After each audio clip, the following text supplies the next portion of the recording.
with the CEO stand coming with the spoon. And your boy right at the South Bend. On the beat.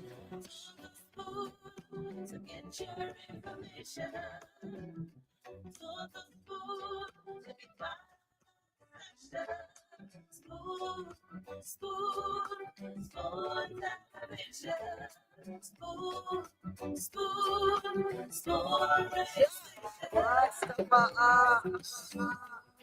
Spoon, gonna tell you what is happening in Liberia. Spoon gonna tell you what is happening in Morovia. Spoon gonna tell you what is happening in Africa. Just to spoon, you will know. The children crying for starvation, just to spoon. You want to get a news update, my brother, to spoon. You want to know what is happening, Moravia, to spoon. Politicians want to make their decision, just to spoon. You want to know what's happening in the ministry, to spoon. Yeah.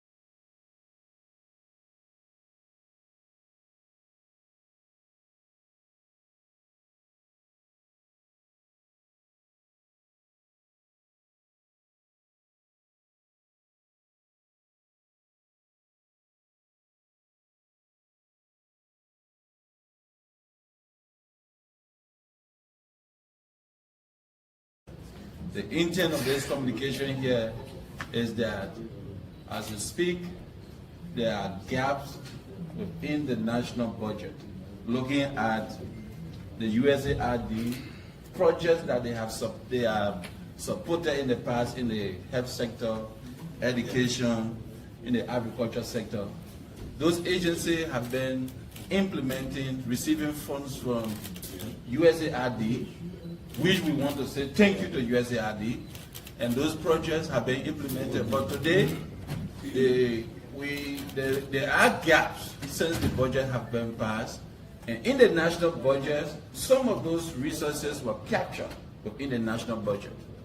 Now, if those money would not be given to the country, then we're going to be having a serious problem with the ministry land. Now, the intent also is that looking at the gaps, it's better that we conduct an audit to know how much of that money was used directly that benefited our people. Then it helps us as a country or as a legislature to be able to look in our various ministry lands to come up with cuts where we can be able to come up and make some difference. Because if, for instance, there are money towards, like for instance, the health sector, if there are money. It is true that the budget is supposed to be, capital is supposed to be distributed, but as we speak, we haven't heard anything of such. So our plea will.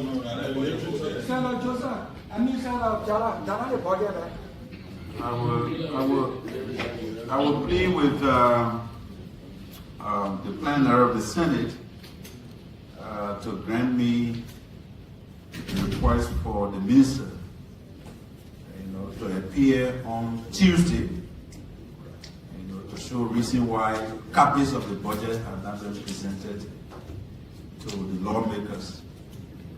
So that will be my plea, because I don't see why almost 2 months after the passage and approval, we haven't seen a finalized copy of the budget. I don't know, and there's no information to say there's something wrong somewhere that stopping them, because we need to provide our own. at the grounds of the Capitol building in another vehicle that is belonging to him. This is a GMC vehicle. We have been told that Honorable Kolova is in his office, and he's parked this vehicle in parking space that the majority block speaker claiming that it is his parking area, and we are here for now. The majority block speaker is not around. Will this vehicle be removed if the majority block speaker come around? We are yet to see. We are yet to see what's going to happen. And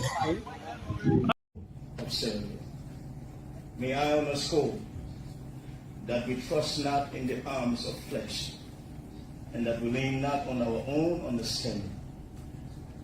Our academic credentials, years of experience in macroeconomic management at the national, regional, continental, and global levels, being experts on fiscal and monetary issues, and paving and having in-depth institutional memory of the long-standing ECOWAS monetary cooperation program that dates back to 1987. I say, except the law builds the house, they build in vain that do so.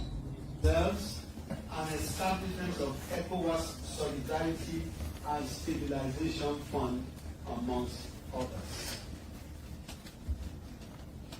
Worthy of note is also the ongoing discussion on the member states to host the future Central Bank of West Africa, and I am confident that we will soon arrive at a consensus. No. Will the majority? No. Will the generate go to work on time? No. Our lawmaker, they recently, when they wanted vehicles, when they wanted car, what did they use? Keke? Yes. Keke? Yes. Keke they use? Yes. Are we not ready to make ourselves responsible? No, we're Gentlemen, I beg you, as a president, for and on behalf of your leadership, we want to appeal to you and want to say to the police, want to say to the government, the action of you should not affect all. It cannot. We must. I said we must work together to ensure that our sector remains organized, professional, and respected. I maintain, and I repeat, we must unite and work together and show high level of professionalism. Because many of us are educated. But you know, because of the barrier, because of some of our colleagues, some people classify us to be people who are not educated. That's how people consider us. We have degree on us. We've been in the motorcycle sector. We have people with degrees, and when you make them ministers, they can perform. But opportunity come at once, and they come at the appropriate time. Being a motorcycle or tricycle doesn't define us of who we are. But our actions, our way of doing things in general, should rather define us. Today, see motorcyclists, the impact politically, our impact, when politicians want to get the power, a motorcycle and tricyclists, socially, economically, we are contributing economically. That vehicle is owned by a lawmaker. Whoever Richard thinks he is, he just, even though he's not a speaker, but he purporting himself to be a speaker, he just first among equals. What would have happened for him to send a call, make inquiry, Honorable Koluba say, oh, can we please remove your vehicle? But I was standing there when he issued the instruction. I was standing right there. What was the exact instruction for him? So y'all bust the vehicle, y'all open it and push it anywhere you want to push it. I ain't here for that nonsense. The second instruction was anybody do video, y'all bust the camera. Numerous incidents, so to speak, numerous incidents, violent incidents that have been occurring around Monrovia. Yes, actually, have proven to me that it was on his instruction that the Capitol building was burned. Wow. That's what it shows to me. How do you connect it? We are out of the. That's just a vandalism, gangsterism, instruction based on somebody that's greed, that is able for power, because he want to hold on to things. That is the reason why he get instruction to burn the building. It's just wrong. A little bit. Thank you. As you may be aware, usually the police will do deployment to various locations in Monrovia or at various locations in Monrovia to detail motorcyclists who are not in full compliant and other road users. But today we step up a little bit as a result of an incident, numerous incidents, so to speak, violent incidents that have been occurring around Monrovia. But yesterday was the straw that broke the camel's back. What exactly was that situation, for the sake of our audience, those who may not have catch up with the situation? So a truck driver, while climbing the Crown Hill on the Broad Street yesterday, apparently fell on the hill, probably as a result of mechanical default or his ability to properly drive his vehicle. While maneuvering to let his vehicle land, he ran into a cyclist on the Johnson Street, almost to the slipway, to the bridge, at the bottom of the foot of the bridge. Okay. And as a result thereof, the motorcyclist went unconscious. The police hurriedly took him up to the hospital, and he got pronounced dead upon arrival.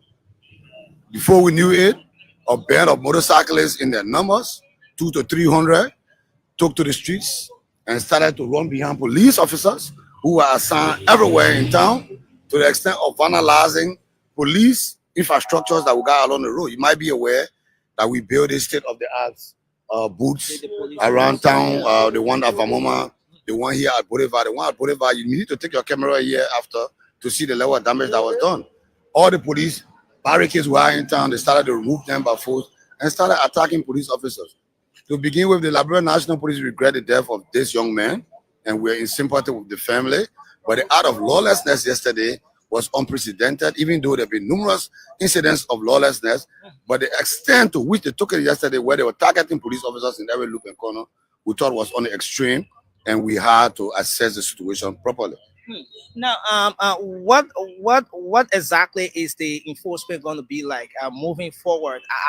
How long are we expected to see this? And as a result of what happened, what is it like? Is it that motorcyclists are restricted from going to certain places? I want to understand that aspect. The police, being an intelligence-led institution,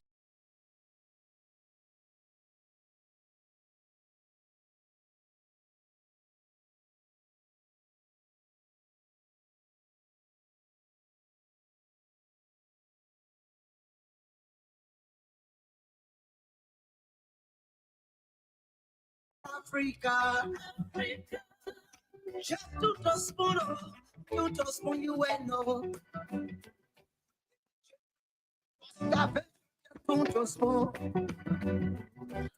Okay, so I'd like to welcome all of you tonight to another edition of the program. We are back. This is the Late Night Show, the Late Night Politics on Spoon. This is where we talk Liberia, we discuss the issues, we bring you the updates, we provide you analysis on those different issues across the country every single day. I'd like to welcome all of you across the country tonight joining us. Yes, we've been away for a couple of days. The Late Night Show, some technical issues has held us back, but many thanks to all of our ardent followers. Those of you who always make up time to join us here every night on the Late Night Show. We appreciate many of you who have been reaching out as well, trying to establish as to why you were not listening or you were not getting your favorite late night show. My name is Nelson Colette. We are live across radio, Spoon FM 107.5, Fabric Radio 101.1, and several other frequencies across the country. Thanks to all of you joining us online. We're streaming live across our social media handles tonight. We're live on Spoon TV on Facebook, Fabric TV, and Super TV. Many thanks to the folks joining us on YouTube, and our YouTube handle is Spoon Talk Live. My name is Nelson Cole. I want to welcome all of you tonight to this edition of the program. Kindly share the show. Just share the program in your different chat rooms, on your social media handles.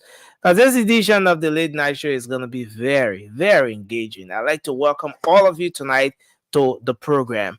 Let me welcome a few of you just before I bring the team on.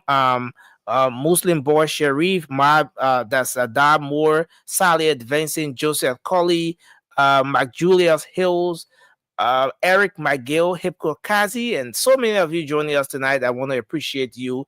Thanks for coming on. I see the team is already set. Let me bring our co-moderator, Moba Zokia, right here. Moba, thanks for joining us tonight. It's good to have you on. Can you hear me? Yeah. I hear you, Nelson. Thank you, Nelson, and thank you to our many listeners. And some of them been asking why we've been out of the show a few days, but due to technical problem and other issues also. But we're back. We're back to discuss the issues as is unfolding in the country, and we all understand, how things work. And we have the facts. Oh yeah, definitely. We're here to bring the issues. Let me bring Francis Kangoma. Francis, welcome to the show. It's good to have you on tonight. Nelson, thank you very much for having me. Like you said, we've been wondering. I'm part of that group that been wondering, even though I'm in the chat room, but I'm not able. I can't stand the multiplicity of just messages coming in the chat room. I can't stand it. It's come on. Only our chat room be backstage, because that group chat sometimes it gets tense, it gets very engaging. You want to hear what Vasco's saying. Vasco doesn't want to hear what Moba is saying, and the AB on the other end is hitting hard on the other guys. But that's the beauty of it. That is not even my point. That is not my point. What people say, what they're not saying, waiting to engage, not waiting to engage, that's not my point. It's just plenty for this part of the season for me. Okay, that's just what it is. I'm not able to catch up with everything. I'm not even trying to catch up with because I'm super busy. Anyway, it is a really good time to show up whenever the time is available, and to admit you guys are doing a fabulous job to do this every single day, and you are not in America. Think about that. So history will come out of you kindly. Trust me. For what you do every day, because communication at this level, like you do it 7 days a week, 365 days a year, it's not for fun. So I just want to say thank you plenty for allowing me to form part of this conversation. And regardless of the way our country look like, that our papa 78-year-old Donald Trump will say, we'll do the official opening. I was just trying to say welcome. Let me bring AB on. AB, welcome to the show. It's good to have you on tonight. How are you? Can you hear me? Yeah, I hear you, Nelson. It's my pleasure for me to be here tonight. It is always good for us to come here to flex our intellectual muscle. Our comrades and our compeers need to hear some of the good news that the president is doing. So, okay, but it's a great way to start the show tonight. Hoping that we can catch up with almost everything we missed out on. For the past 3 days that we've been off. I think this is the first edition of the Late Night Show for this week. And imagine today is Thursday. So you can imagine how many days we've been away. Yes, I want to welcome Charles as well. Charles, thanks for joining us tonight. It's good to have you on. Can you hear me? Charles, can you unmute? Days we've been away. Okay, so I think Charles has in the background. Yeah, Nelson. Hello. Okay, yeah, I can hear you, but I just thought to welcome you and to welcome all of our folks joining us tonight. Hoping that we can have a great show. Now, a whole lot has been happening across the country, and hoping that we can take just 2 minutes on each of the talking points tonight, so we can move on it as fast as we can and be out of here in the next 1 hour 30 minutes or so. Now, to go back a little, one of the big issues in the country recently has been, for the past couple of days, has been the commotion up Capitol Hill, talking about the Yeke Koluba situation, the using of the drill to remove his car after he parked his car in the speaker's space, in the space where the speaker is supposed to park. There were different debates on that issue. Some said that it wasn't an issue. I mean, there wasn't any problem with it. Some of the lawmakers, especially those who support Representative Koluba and those from the minority bloc, have said that there wasn't any problem with parking in that space.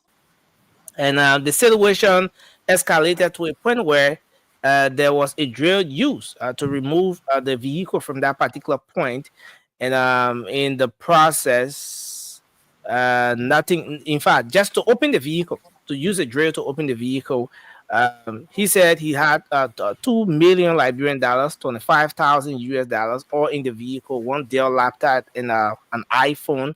We don't know which version of iPhone. And so he is taking this issue. Well, later, a tow truck was called and the car was put on a tow and removed from the particular spot. 2 police officers have since been suspended by the Liberian National Police based on what happened. That was on Tuesday. And then on Wednesday, we saw the protest. LMP invited two lawmakers who are thought to be persons of interest in the Capitol building fire situation. Most of you are aware, you followed that saga. And as the lawmakers were appearing, folks from that district also appeared. The old man, a few papers, but many of the old man were holding placards in their hand, representing Desin Sibo and representing Abu Bana Kamara. From Desin Sibo and Abu District, the people are holding placards in their hand, saying that we stand with our lawmakers. Desin Sibo is a good man. Abu Kamara is a good man. And there's no reason why they should be questioned or invited by the police. So they both individuals went in. They came out. They promised the media to have had a joint statement, which we waited for some hours, but apparently they got some advice from their legal representatives, and so they canceled the media engagement they should have had, aside from just the impromptu engagements or interviews we had with just a few of them. And so yes, that was the situation there with Wednesday yesterday, the big issue. Then another situation with the police and motorcyclists, a truck going down. And we did a brief interview this morning with the 102, the Deputy Inspector General for operations of the Liberian National Police, Councillor Nelson Freeman. This interview sometime this morning at about 10 a.m. this morning, when we noticed some rigorous enforcement going on, huge police presence. And then we thought to engage him, though we got the information about this issue. And then the 102 opened up, and then he spoke to the situation about the truck going down Crown Hill, Broad Street, going down that end. The truck lost control and ran into a motorcyclist. The guy died instantly. And immediately following the situation, it sparked some sort of violence. The motorcyclists in their numbers trooped in, broke several police booths that has been installed at different points across the country. And that caused a little bit of tension. And I noticed that at some point, even yesterday, while we were at Central Police Station, the headquarters of the Liberian National Police, providing coverage on the two lawmakers' appearance. And so today there was some police presence in the streets, reinforcement of the no-go zones especially for commercial motorcycles, and all of that has been going on as well. At the legislature, The finance minister has been cited by the plenary of the Liberian Senate. They've cited the finance minister. The senators are raising concerns about the hard copy of the budget. According to them, the budget has since been passed, and they are yet to get the hard copy of the budget, which they should have by now, since the budget is in the execution stage. And so they went on to cite the finance minister so that he will appear on Tuesday at 10:30 to say why up to now they don't have hard copies of the budget to know exactly how things are going on. And on the flip side, Senator Sir Joseph, let me put it that way. Sorry, Senator Sir Joseph did a communication asking for GAC, for the plenary to give the go ahead and instruction to the GAC to audit all agencies of government that receive money from USAID from 2018 up to 2025, so they can know how much those institutions received. If the monies went to the government of Liberia, what was the impact of the monies from USAID, so that they can know the gaps that have been created as a result of the suspension of USAID funding, and then they can make progress from there. And yes, so a lot more happening. Creighton Duncan, the senator of what's the county? Sindo County is calling on the Senate to invite EPA and all of those institutions to tell them what's the measure they have in place, because according to him, he visited his county, several towns in Sindo County, and what he realized is troubling. According to him, so many of the towns and villages, the people water not sport. The land, the places they can make their farm, the miners, the people who doing mining activity, mining coal and other minerals, they're damaging the waters, the creeks are damaged and all of that. And so it's embarrassing the people. He wants the Senate to take some action. So yes, these are just a few of the many happenings. Plenty of things happening across the country. We're going to have the conversations tonight. But I want us to do our openings quickly. And let's start with you, Moba. And tonight, sorry, bear with me. I want to have the timer on tonight, so we can have a great show. So let's take 2 minutes each as we go around the table on these different conversations tonight. But let's do our opening first, and then we can go around the table. So I'm going to set the timer. Mobile, your 2 minutes starts now. And to all of our people joining us tonight, I want to welcome you. Kindly share the program. We appreciate if you were to share the show as you join us tonight on the late night show. Mobile, you can do your opening, and then we go around the table. Your 2 minutes starts now. Thank you, Nelson, and thank you to my fellow panelists. Look, today my opening I will come from different angle. I'm not discussing until we can reach to the main issue when it comes to politics. But I'm just concerned these days, our entire youth in the country, like 75%, they're all into politics. They're forgetting about farming and going to mechanic shop, carpentry, learning all those stuff to improve their life. But they sound like all of them believe that if you talk for a certain representative or certain speaker or whosoever, they compensate you with something and you back for them. And they're forgetting to know their future, how it work. It's not everything, everybody, politics, the entire country, even if we ask the 10 years old kid who going to school in Liberia, they will tell you, I want to be a politician. Because corruption part of it, and certain people just tie their life closer to politics to the extent that their entire life depends on politics. And I think it's wrong for our country. We're building the country on politics. It's not on policy and on infrastructure where people will go learn a lot of trades and help in the environment, carpentry, masoners. And that names them a lot out there. Job vacancy. People looking for people to work. People looking for people to go on the farm to work. But everybody want to be biking certain people. Another day, they go on Facebook, they insult people, they say what they want to say. Another day, representative or senator who they bargain for getting $10, $15. It's not helping our society. It's not helping our people. It's not helping our country itself. It's not even helping the individuals who involve in those acts. All my prayer and our thinking, for at least our country, people, let 75% of the youth forget about politics. Let it go somewhere. Let it do something. And let it create job for themselves by learning trade. That's Thank you, better. Maba. Thank you. 2 minutes exhausted. Thanks a lot. Thank you. AB, you want to do your opening quickly? Let's hear you. Yeah, Nelson. Let me first of all say thank you ever so much for giving me this opportunity for me to be able to come here. Hold on. For me to be able to come here tonight. But my attention have been drawn to our dynamic president of our great University of Liberia. She is in the U.S. currently trying to make the suggestions for our great university for some improvements. She is making a great appeal to stakeholders. She currently in Georgia, and I strongly believe that this woman she will improve the university greatly, and so far so on. And Okay.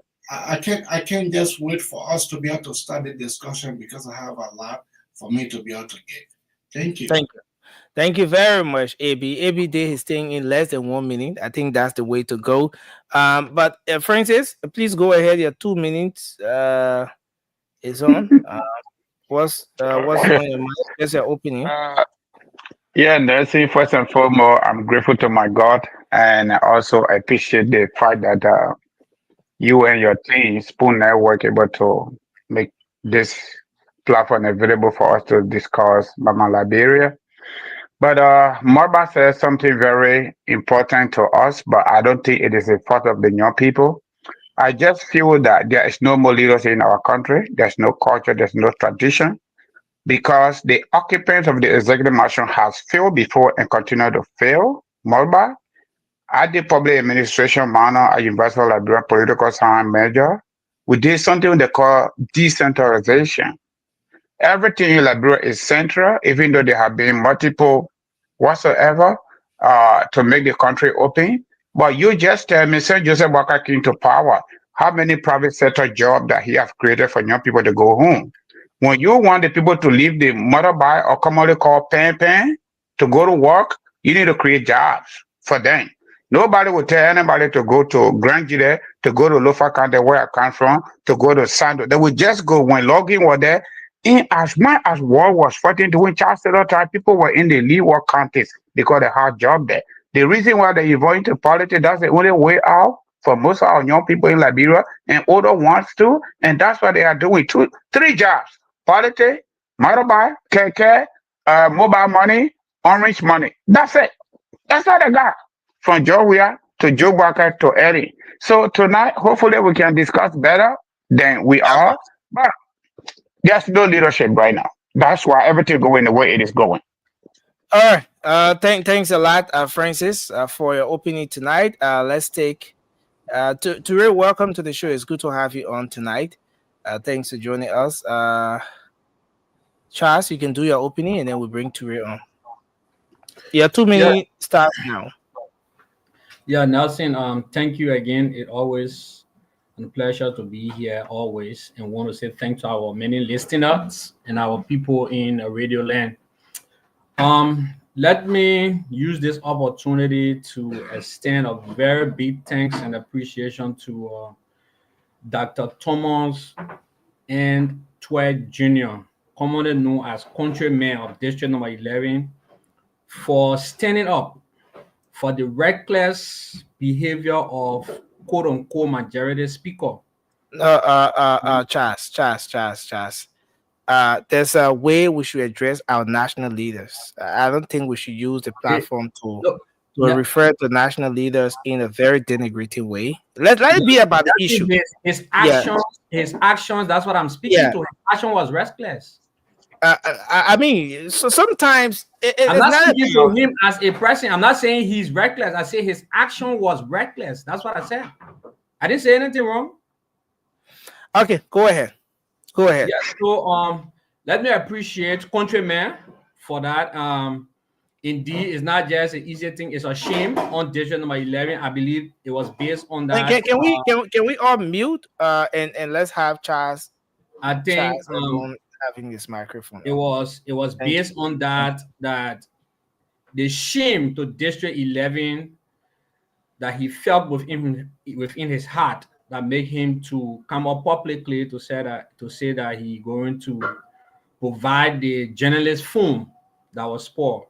And they're saying when we come to this platform, it's better we hold people accountable for their actions. Yeah, we hold people accountable for their actions, and that action was not decent at all.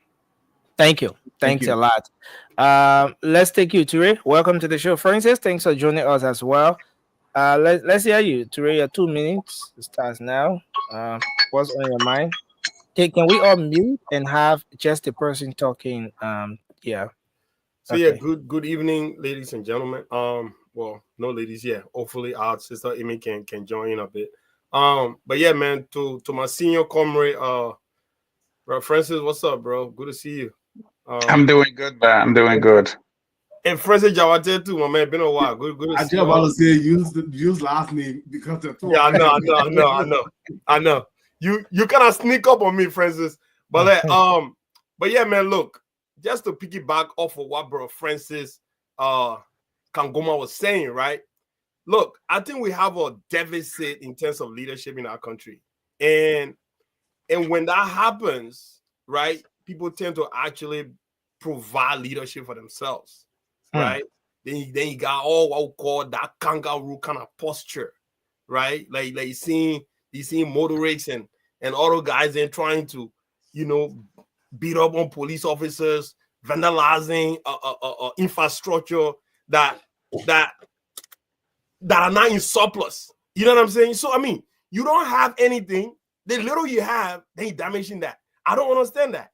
By the end of the day, brother, we sat here for 2.5 years now. I've been on the platform. Maybe I'm kind of exacerbating that term a little bit.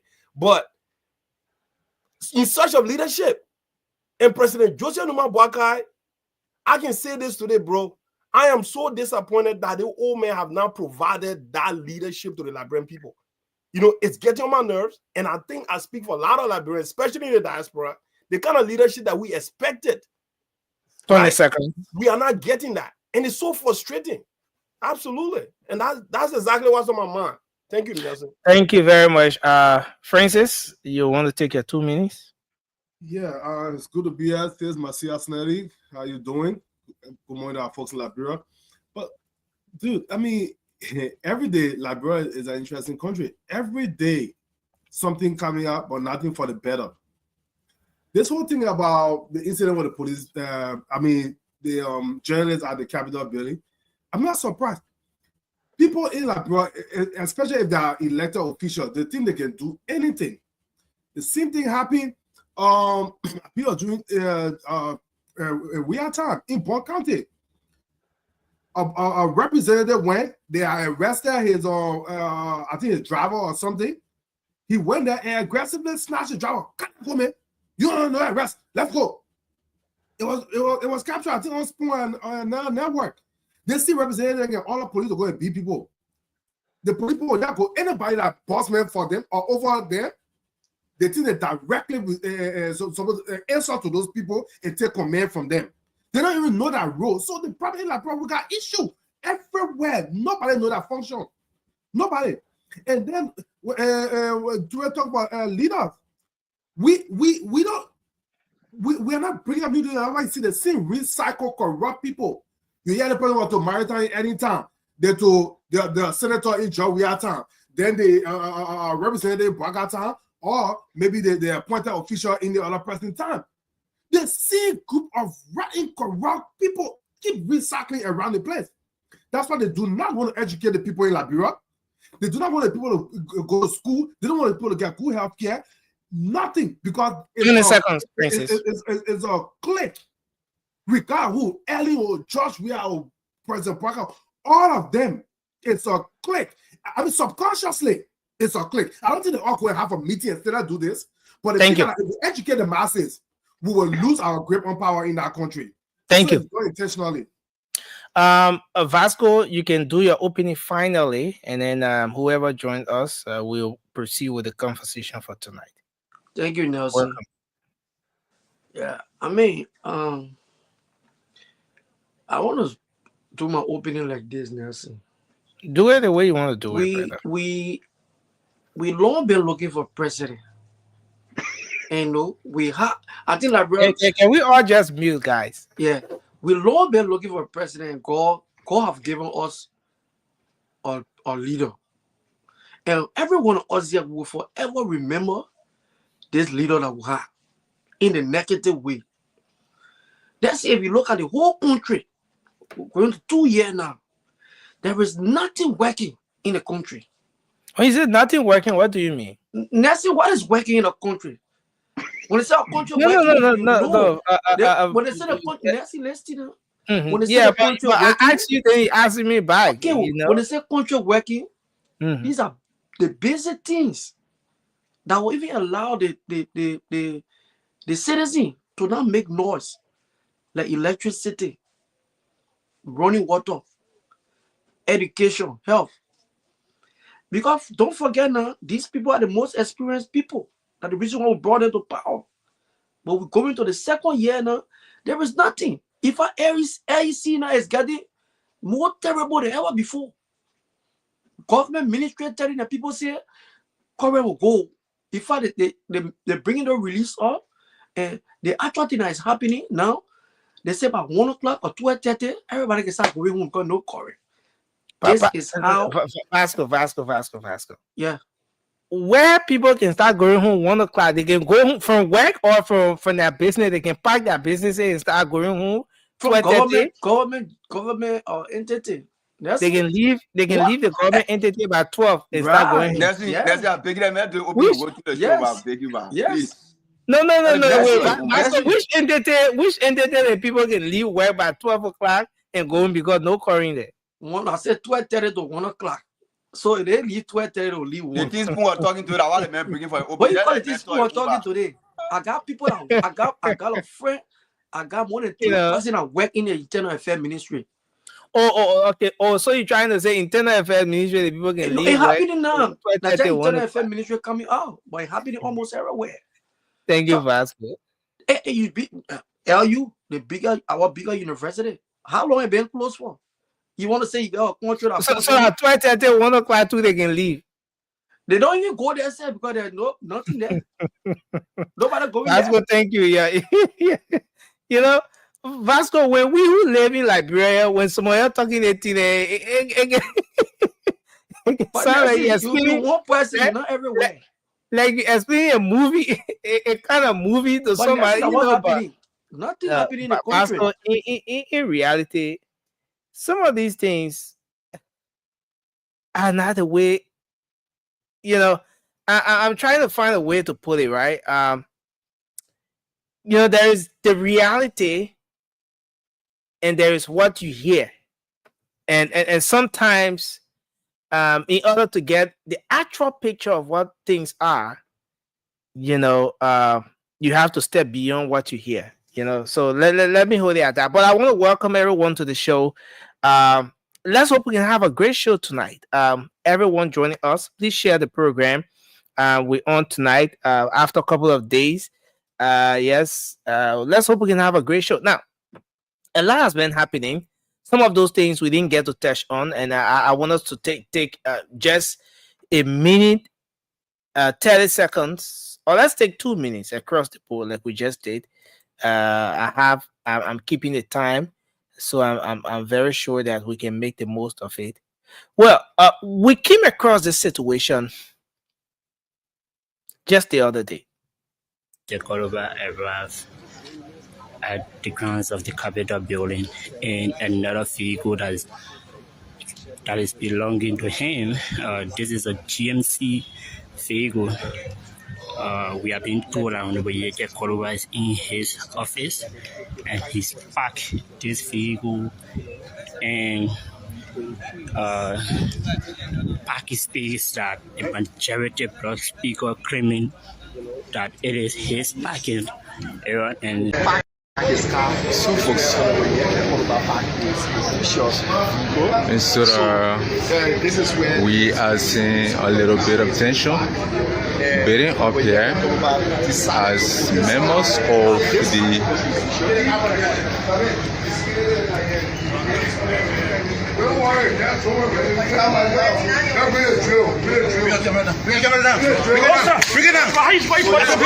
Look, if they think everything in my car is not paid for, I will bust Richard car if I don't do it my man and my wife. What are some of the items? What are some of the items you think that are in your car? I had 25,000 US in my car. Okay. I had my iPhone in my car. I had some other materials in my car. I have my laptop in my bag in my car. So I'm going to talk to my lawyer. There's a legal. And I want us to start the conversation from here, guys. As we move on with the conversation, we get some of the other clips coming in. But I mean, what do you make of this? I just thought to get us a pass on this because we didn't get a touch on it. I mean, let's start with you, Morba. You saw the Yeke Koluba saga, and that it was not just on Tuesday.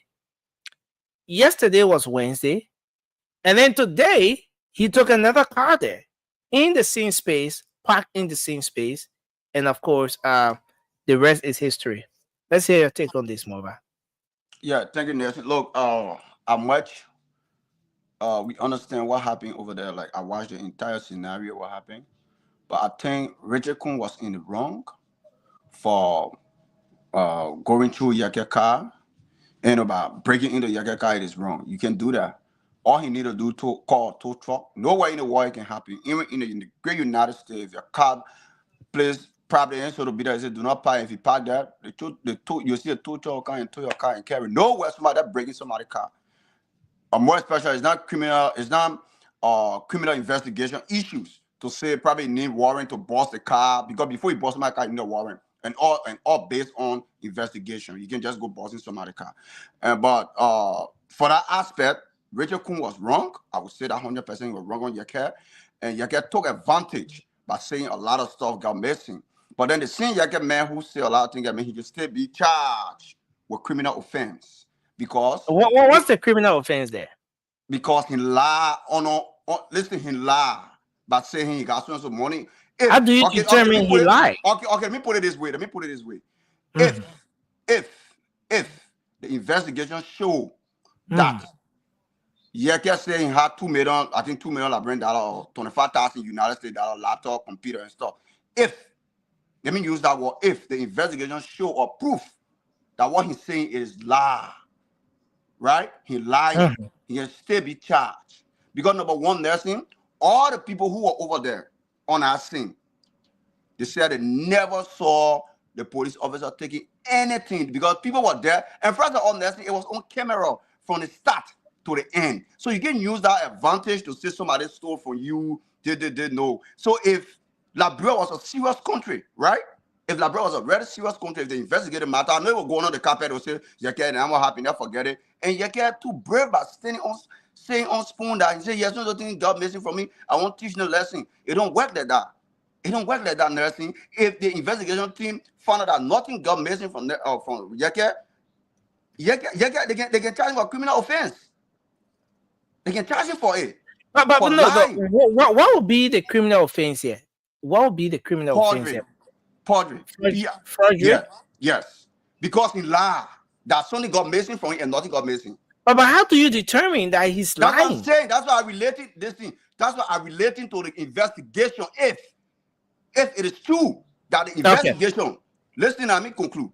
If it is true that the investigation that they carry on, nothing got missing from Yeke, according to our witnesses and the entire scenario was captured on camera, right? It's an offense. Yeke committed an offense. Thank you. Thanks a lot, more. We won't have to ask anybody. You know, you are making an analysis on this issue. Yeah, every individual is based on the law. I'm not that basing because I hear people know. I'm basing on the law. I get Yeke on the side. I respect his side. No one should boss in somebody's car, but in so you can tell the people say some money in your car got missing, and if it got missing, if it is true, then The people who on the scene, the camera people will capture the entire scenario. That's it. But all the people that are on the scene, majority of them said that was not true. So if Liberia was a serious country to investigation, you're gonna be charged with criminal offense. Thank you, Moba. Thanks a lot. Let me hold you there because we want to live within the 2 minutes that time frame. But this is serious, and we're gonna bring the next clip. But let's hear your take on this issue, Francis, and then we will take AB next. Francis, sorry, do not go ahead. Since we have the Francis Jabate and yeah.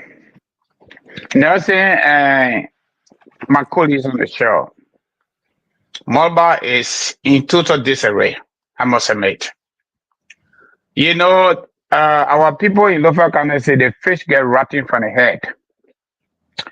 If like somebody who started the rules, everything today on Spoon to the bigger platform, I can't agree, by the way, former member of the House. I think he got everything running through his brain. Like Moba said on the other in America, for example, even in Liberia nowadays, they see some no parking. If you park there, 2 throw ticket. I one of those went against that particular policy by Maryborough at the time, because you cannot tow my car as a civil servant and you charge me $150 when I'm making $175 a month. I think that was unfair. On the good side, she created job opportunity for the people on Broad Street. But what was the accountability? Those folks, young people collecting money. How was it done? I don't know. But let's leave it. This bigotry, greed for power, because of economic incentive attached to it. Richard Kuhn is not a speaker. That's the first thing we need to establish. Richard Kuhn and her majority bloc broke the law, and they are living inside it. That's where the problem coming from. They prepare on the other side, the occupant of the executive marshal. He decided to support them by asking the justice minister to interpret the constitutionally mandated interpreter opinion. Francis, you carry us on the other side now. I want us to remain on the discussion because you have just 30 seconds remaining. You don't have the rest of the the time. Yeah, I know, right? I know. Let me use a 30 seconds to just conclude quickly. Yeah. Nancy, Yeke has been like that from the previous regime to this. The root cause of the issue is not about Yeke. The root cause of the issue is bad governance at the level of the capital building. Bad governance. Richard Kuhn should not even have any right to power in the first place because he's not a speaker. And that's why Yeke and the other colleagues said they were not respecting. And that's where the problem coming from. Let's do this. If the argument is that Richard Kuhn is not a speaker, but those same guys went and sat under his leadership, under his gavel for so many sessions before recently coming back to say they're not going back. What do you think happened then? The point here, Nelson, I cannot tell the minds of those folks. However, I one of those that say I'm not able to go through that kind of mental health. We could stay on his not a speaker. But Richard, not Richard, but Nelson, let's just think about real quickly. There is no leadership in our country anymore. Even the elders are now nowhere to find. You've exhausted. Two people, how can they scare a woman? And they cannot say that under the man gavel to remove him legally. Why don't they able to do that? Let's hold you there a bit and take our brother Francis, not Francis, but AB. Your take on this issue, sir. Nelson, two wrong cannot make it right. Mm-hmm. Actually, on this matter, I was able to tell Honorable Richard Nangwe Kuhn that he was in the wrong, and also Honorable Yeke Kolba was also in the wrong. Now, what I'm saying is, Yeke know very well that that's the speaker parking. don't be fooled to say Yeke don't know. Yeke is fully informed. That's a speaker party. But because he wanted an attention, he wanted crowd. That is the reason why he parked there. And for Rachel Kuhn coming, if Rachel Kuhn was to use the tow truck, I would not say that Rachel Kuhn was in the wrong. Because you cannot park where your boss, they are saying that this is where your boss ought to be parked, and then you come to park there. That shows total disrespect. And for me, I advised Honorable Rachel Nangbe Kuhn just a few days ago that even Honorable Yeka Kolba park there, he know him. And that's why the Honorable there today, you saw it. You saw the Honorable, he know him because one side cannot make noise. Thank you. Thanks a lot, Avi. Now, just before moving on to Vasco, then I'll bring Ture in, and then Francis will go and Chokon will be next. Chokon, welcome to the show. I want to play this. This was during the leadership of Speaker Buffer Chambers, and I want us to listen. Oh, wow, this one. Okay, so I'm going to bring that video. Similar thing happened under the leadership of Speaker Buffer Chambers when he was speaker, and Representative Yeke Koluba on this fateful day in that same space when he parked his vehicle. Similar drama was created, similar scene, was created, and of course, the result was a bit different. But this was the same Yeka Koluba, the same District 10 representative, carried on similar action in the 54th legislature. Now this action has spilled over to the 55th legislature. Now, was there anything to learn from here, especially for those who have been in this particular space for some time? Should they have picked up some pieces from what happened in time past, at least to know how to handle this particular issue? Let's see if we can. The CDC captain.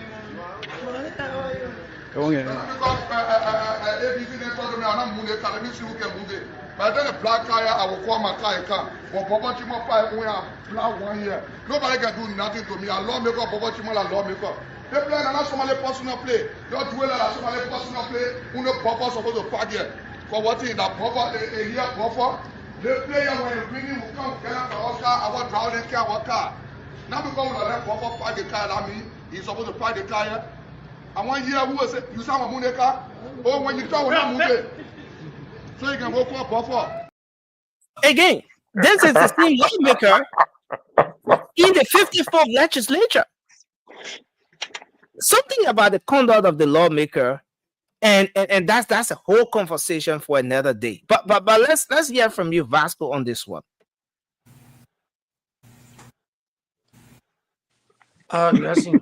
Yeah, thank you. So I'm not going to waste my time on this, and if we for us to sit there and be discussing illegitimate speaker taking action into your own hands, attacking your friends, suspending your friends, while the executive also sit there and work and doing business with him. That's it. During the time Yeka did that thing, there was no issue. The people had a legitimate speaker, which was Buffer Chimo.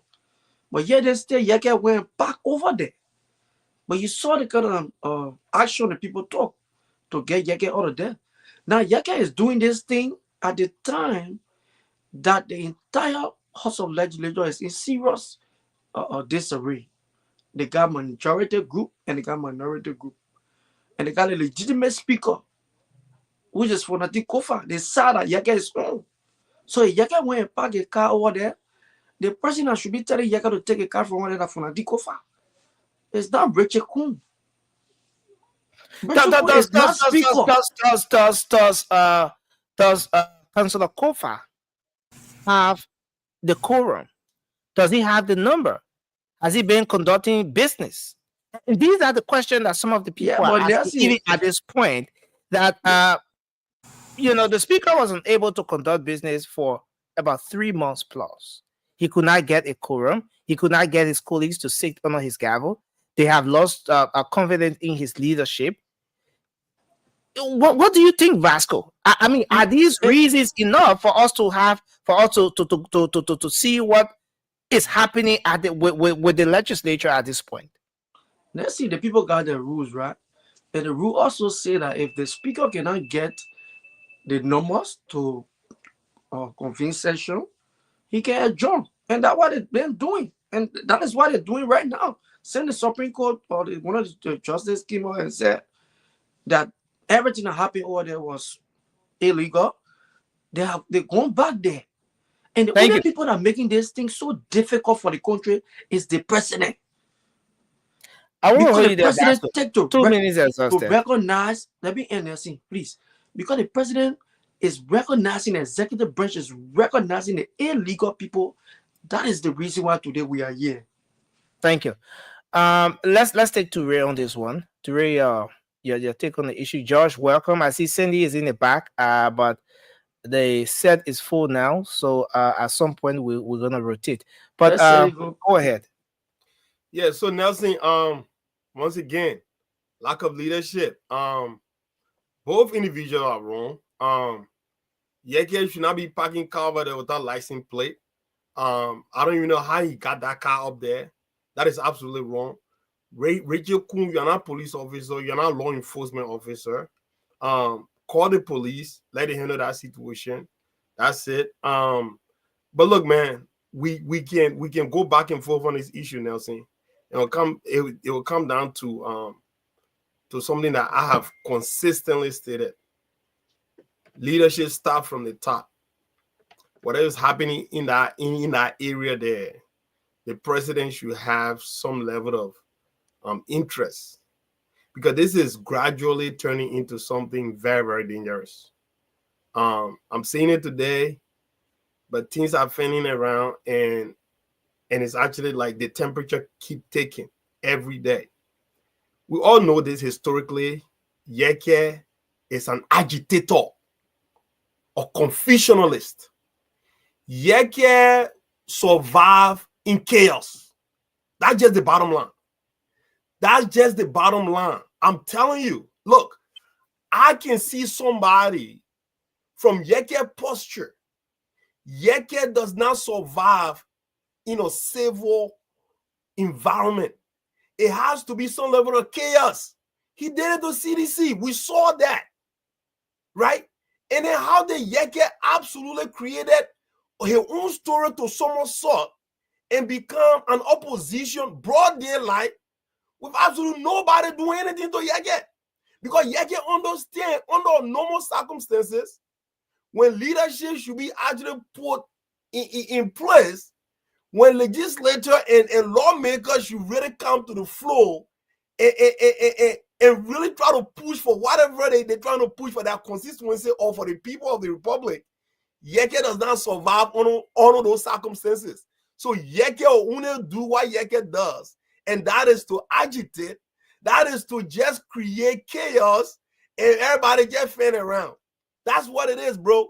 That's Yeke game plan. Yeke have no interest in everybody sitting down quiet and all that stuff. But this is the thing, though. If you know somebody like that, right? Because tell me, man, they say, well, show me your friends and I'll tell you who you are.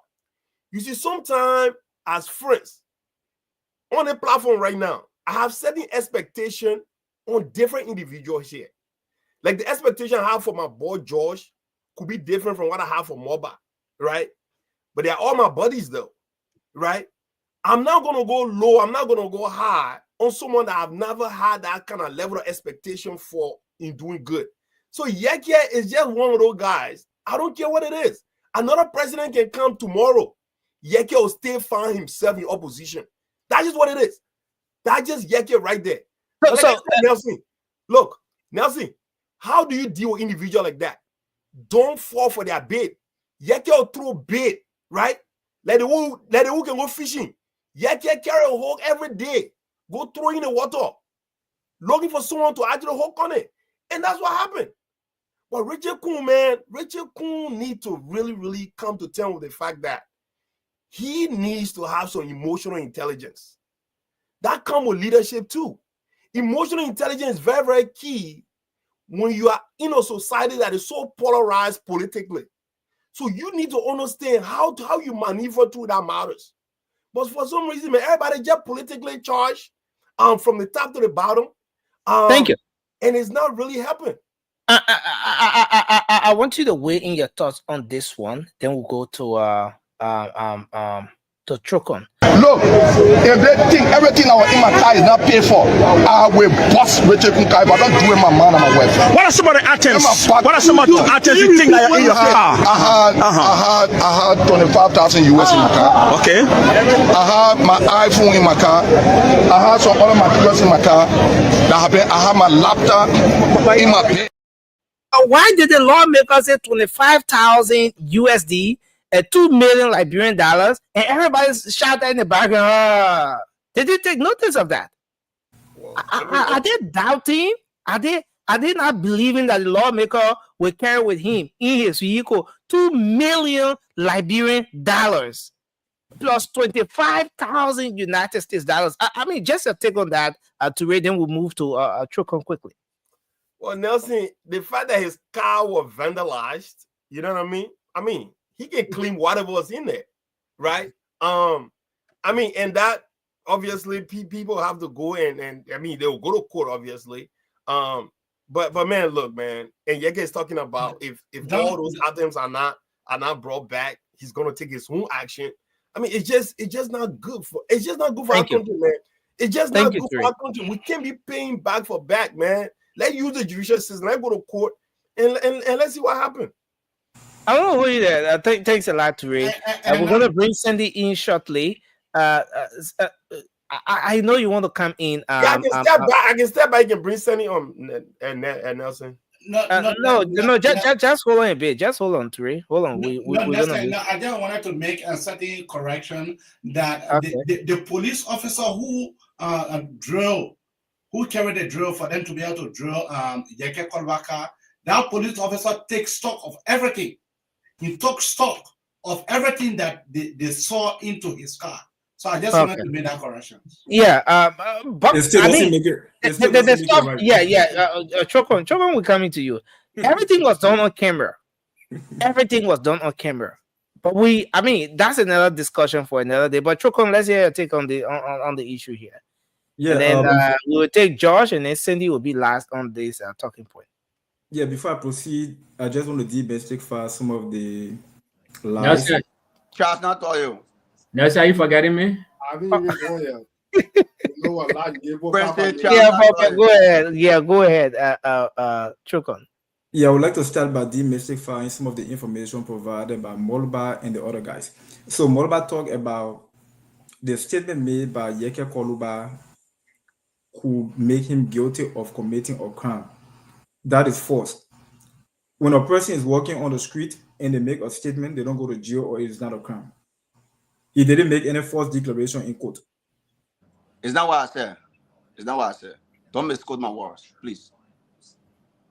It's not what I said. I said true investigation. But let's have the brother to learn. You will always have the time to provide clarity or whatever. No problem. Yeah, I'll make clarity. No problem. Thank you for protecting me, Nelson. I really hope that the way some of us were extremely tolerant, we hope that we're going to have the same in exchange. But here's the thing. Before we can squarely criticize the action of Yeke Koluba, how many of us have had this thought? Everything that happens in the house, it is based on their rules. What does the house rule say about parking?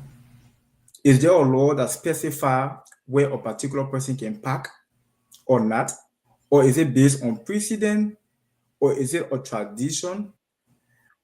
Or is the action of Yeke prompted to ensuring that if that is something that would be generally accepted by the House, so as to compel them to enshrining that into their laws so that it can be part of their laws.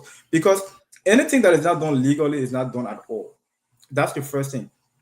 Another thing is that Rachel Kuhn's action is extremely embarrassing. And you know, some folks, especially guys from the Unity Party, are in sympathy with him, but he himself, he needs to ensure that he tries to focus on the bigger picture. He's in a big battle for legitimacy. Nobody's recognizing him in Liberia. He's one of the most unrecognized speakers ever in the political history of Liberia. Nobody want to recognize him. So if you're fighting a war for legitimacy, you cannot be venturing into actions that will create a dark cloud over you. For example, even if he's the legitimate speaker, you're ordering a police officer to vandalize the property of another person. Come to think about it, the Unity Party government is in power for 1 year. They are encountering a lot of struggle. Liberia have long been enduring the issue of donor fatigue. We are not having any new investors coming to Liberia. You think if people see you guys giving order, an illegitimate speaker giving order for someone's property to be vandalized, what are the ramifications? It's going to scare away investors. People who are thinking about doing business with Liberia, they are going to be scared because Liberia is a country that is being run in a way such that even if our prosecutors from the Supreme Court or the prosecutrix from the Supreme Court issue an order, nobody is willing to follow it. And I think that is not the way in which we should be operating. So I would not be part of those, for whatever reason, who will come out here and criticize the action of Yeke until I can understand what the House rule says. Because everything that happened over there should be based on the rule. That is number one. Number two, I think the action of Rachel Kuhn was illegal. Whether the police took inventory, they recorded, the action was totally wrong. Because here's the thing, people park, just to conclude, you know, to park on the street, to park on the main road, on the main lane, is totally wrong. It can be a crime, but it depends why your car is parking on the street. So before you can take any action, firstly, they should have engaged the guy to know what exactly happened. That is the reason why in civilized society, just to conclude. Was it even necessary to engage in, to ask, oh, mama, why are you parking here? Or your car break down red to the place, speaker car is supposed to be here? Is that the kind of inquiry you think should have been done? No, what I'm saying is that in civilized society, right, if a car is parking on the main street and they don't see who's the owner of that car, nobody's going to bust into that car. They're going to order a tow truck, take the car impound the car to whatever location, use the data that they use to register the car, and go after the person who owns the vehicle. I think we should try to practicalize some of those common stuff and stop taking laws into our hands. Because if we criticize people, we criticize the motorcyclists for burning down people's car if a motorcyclist is killed. If we criticize people in the community for practicalizing mob violence, and we are doing the same thing at the first branch of government, which example are we showing to society? Thank you, Chokon. Guys, I really want us to stick to make our points within the 2 minutes, because we have 2 other conversations to go on, and if we can't do this, we'll have to cut the show short because we might run out of time. Let's take Francis, and then we're gonna take Charles, and Josh will be next because we have to transition, guys. I mean, for me, my point on Yeke is just short and simple. What I mentioned is intentional. They don't want to educate the people in Liberia. This is the outcome. So you have folks like Yeke, call yourself lawmaker, someone who's been there for 12 years now. I've never put any bill on the floor, passed any law to benefit the people of District 10, Montserrat County, or even the Liberian people. But because he would just make noise, and Liberian people, they like drama. Can't talk about education or something productive. Liberian people will not watch your show. But go tell Yeke TV. All they want to see, Yeke costing. They didn't know what he costing for, if it's right or it's wrong. They just lacking at Yeke costing. When you're causing President Weahma, they were happy for it. Now you're causing President Bagama, they're happy for it. So they should tell most of our candidates that what you deserve. Seriously, that what you deserve, that what Yeke will do. He not do nothing for you, but it may be costing more for you. See that drama in your leg, and you'll be suffering like that. That lawmaker again. But Rachel Kuhn, I think at this point, based on the last few weeks of his action, he should be expelled for the legislature. He should be expelled. I'm not going to side with people that say, oh, legitimate speaker or not, because the man signed the budget. Whether you like it or not, he is the speaker. It may be, the process may not be right, but that's what's happening right now. Our country is in the crapper right now. But Rachel Kuhn should be expelled. There's no banana republic running over there. Like a war zone, chat sit out town, and papier, I respect you sit on the ground. Couple to come breaking somebody's car, even if you don't like the way they park over there. What kind of crap is that? I think Richard Kuhn should be expelled for the legislature, but they don't have the balls, the guts. So what would be the reason for the expulsion? Just in your 20 seconds before we. First of all, that's aggression towards another lawmaker. Okay. You don't have to physically touch the person. You call somebody to come and break into somebody else's another lawmaker car. They play a Yeke Park. We don't know he'd be looking for drama. Is there a sign I say for the speaker of the house? Is there a sign that answer your question? I don't know. Forgive my ignorance. Is there a sign that I say for the speaker? No, there's no sign there. Okay. No, I'm coming. There's no sign there. All right, but it has been more like a tradition. Prophet Chimas parked in that space for as long as he was speaker. All right. You move on to Speaker Kofa. He parked in that space consistently as long as he was speaker. Now that particular entrance, this place. Okay, so I don't want to play the video again, but that particular entrance you see takes you all the way up straight to the speaker's office. All right. So that is more like the entrance to the speaker's office. So that's why traditionally over the period that space has been dedicated to the speakers. Now, because whoever the Speaker of the House of Representatives is, that person is the first amongst equals. Whoever that person is. So there are rights and privileges that person enjoyed that the ordinary lawmakers will not enjoy, just as we have at the level of the Senate. There's no law in the book that says where Senator Yomdi Kanga Lawrence's vehicle should park. But as pro tem, there's a particular space. The vice president, the same thing. All right. So yes, you can just end up in 20 seconds. You see, you're not going to do that to me. You took a minute of my time. You're going to give me 20 seconds, but I'm not going to be long. That's the problem we're having in Liberia. What you just said is the major problem we have in Liberia. Oh, because people have been doing it for a long time. That's why okay. People have been building on the alleyway for St. Charter on the waterway. Let them leave it. What people are breaking people's houses down for to clear the waterway. That's the problem with our country. There is no sign over there. And that place where I've looked at, right? It's not even a parking, it may not even be a parking spot. It may not even be a legal parking spot. But because they said that agent went over to the speaker office, so now it's a speaker parking spot. Nobody can do what Yeke did. Like I said, Yeke is an entity in our legislature. He's not even a disruptor. Because disruptor are people who disrupt for good reason. But Yeke know that how he can get vote in District 10 by doing nothing but making noise. But Rachel Kuhn, if there was a serious country, Rachel Kuhn would be expelled by the but the so-called majority black, they don't have the backbone. Spineless lawmakers we have in that country on both sides will not take the hard decision. They will sit there and let this thing go like that. I want us to move on to Charles, and then we'll take George next. Charles, please go ahead. And then right after George, we'll transition to the next talking point. Yeah, but go ahead. No clarity for me, no problem. Yeah, Nelson, thank you. I think this situation is just so clear that we don't need to actually take too much time on it. First of all, like most of my colleagues said, the rules is clear. The rule is very clear. The House have a rules. The fact that those parking area, they are not marked to a particular representative or senators. For the Senate, they might have that, but like Yeke Koluba said, Akara Gray mentioned, and other lawmakers mentioned that it's not a particular area for the speaker. That place was built in case of rain or something. They could just drive through and drive and drive.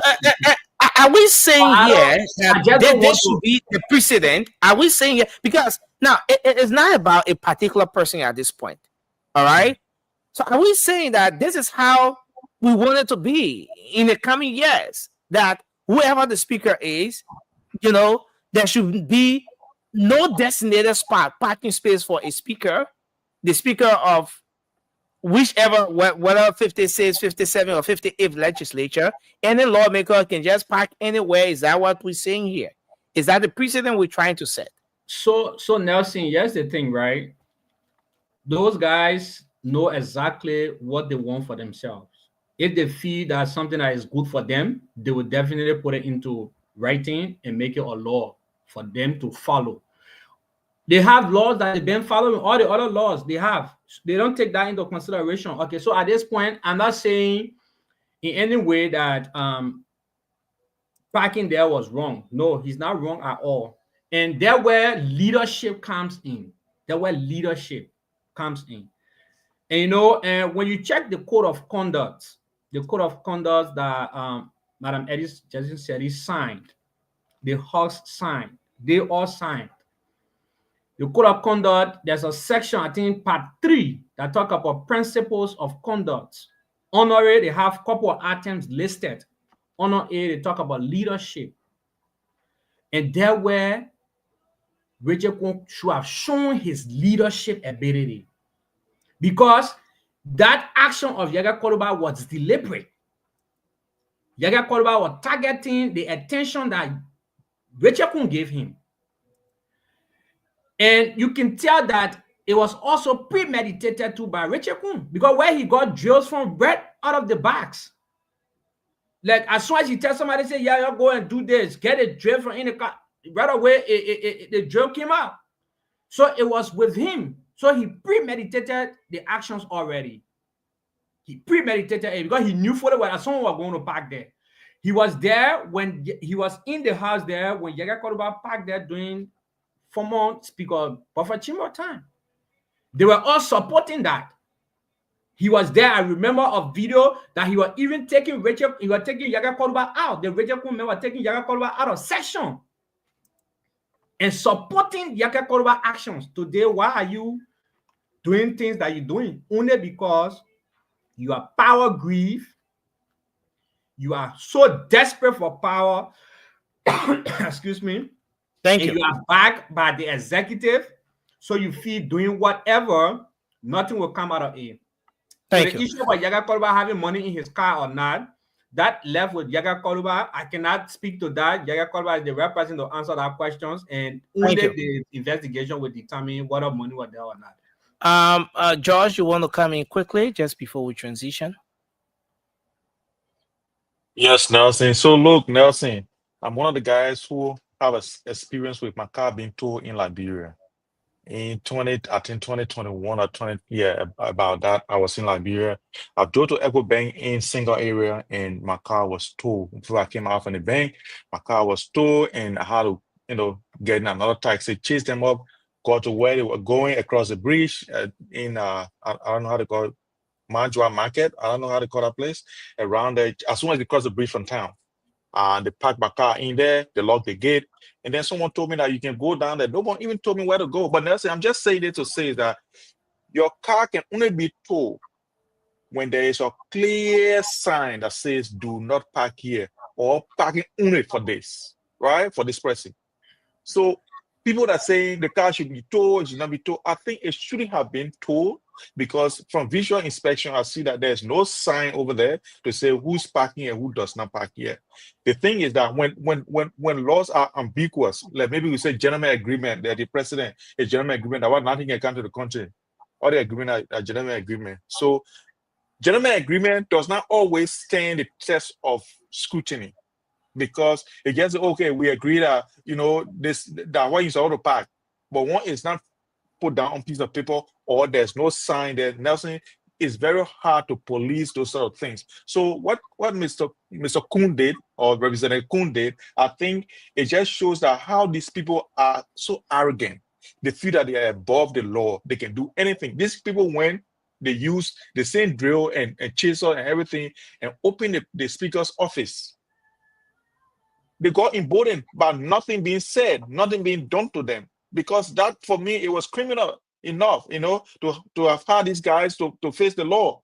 But when nothing is done, and he wherever he goes and he carry a drill in a car, maybe even get gun in a car. Who knows? He get all about in a car, maybe nails and all everything in a car, so he can do anything to anybody, whatever he wants. And now see, we are in a Liberia where nail to do what now? To nail what?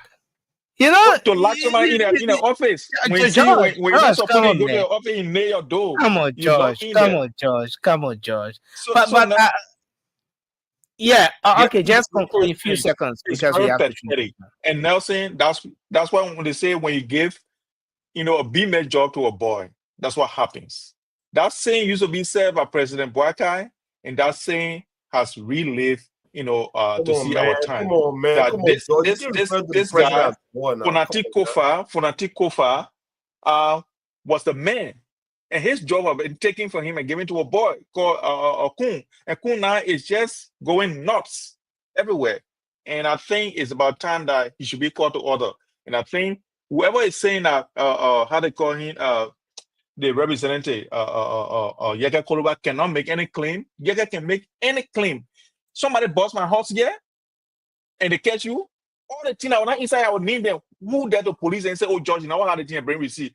All the TV against I say get a receipt. No. So people should stop that thing. What I got there, he should bear the full weight. When I meet Yeka, the list I will bring, it will be more than the one when you go pay direct, what they can get you in Nigeria. Okay, thank you. Thank you very much for your input. Josh, we want to transition, guys. We came across a situation. I'll make clarity on myself. You're gonna make your clarity. It's always very Emmy is in the background. She's making flower, but nobody can hear her. She wants to come on to make a point. We're gonna get Amy on the next conversation, but this is very important. We came across a situation yesterday. A driver coming down Crown Hill. You will make an input on just the two conversations at once. A driver coming down Crown Hill lost control of the vehicle, ran into a motorcyclist. The guy lost his life. Immediately, the situation occurred. Next action was the motorcyclist then decided to engage. They took the principal streets. The guys are in their numbers. And when the motorcyclists decide to engage a particular spot, they own it. They took the streets, they broke the police boots, and it was a kind of tension. It was a kind of tension around the place throughout, at some point of the day. Then the next thing we saw was the police. The police then decided to come up with a restriction for the motorcyclists, especially commercial motorcycles, so that those guys will not ply the streets like they did. If you wanted to go to any location, you should have all of your documentations before plying the streets. Now, the motorcyclists then today had a press conference.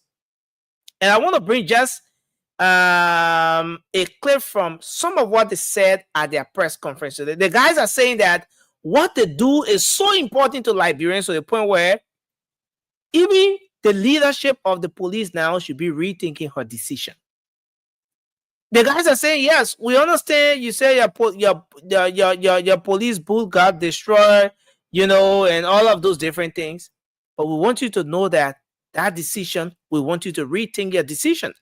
Let me bring a portion from here. This is the 102 of the Liberian National Police, Councillor Nelson Freeman. We will use us, but today we step up a little bit as a result of an incident hill on the Broad Street yesterday. Apparently fell on the hill, probably as a result of mechanical default or his ability to properly drive his vehicle.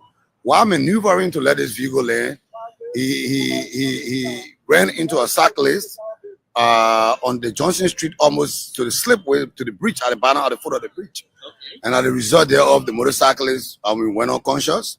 The police hurriedly took him up to the hospital, and he got pronounced dead upon arrival.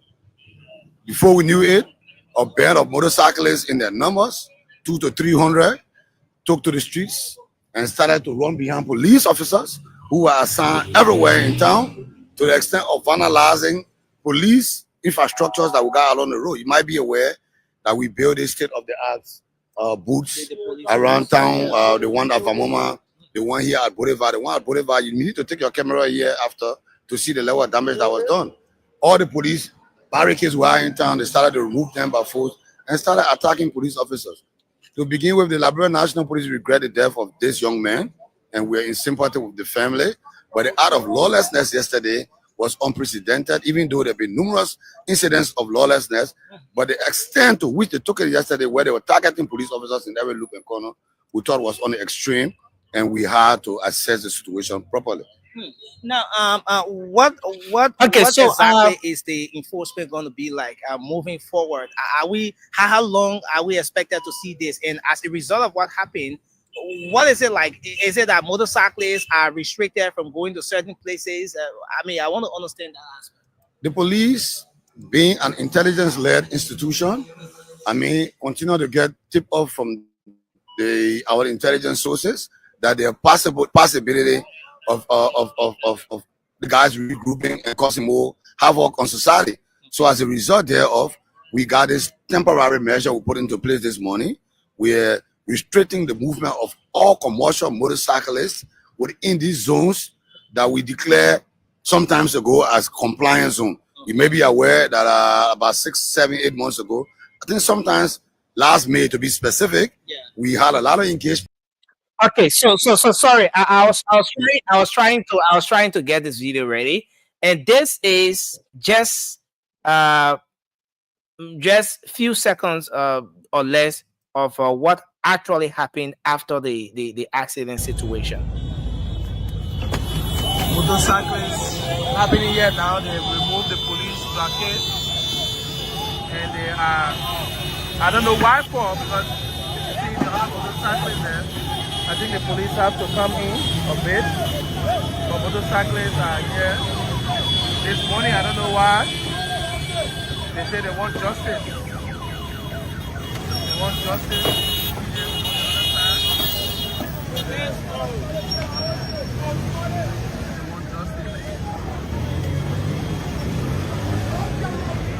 No check on vehicles out there to get justice. This must clean the urgent attention of the Liberian National Police.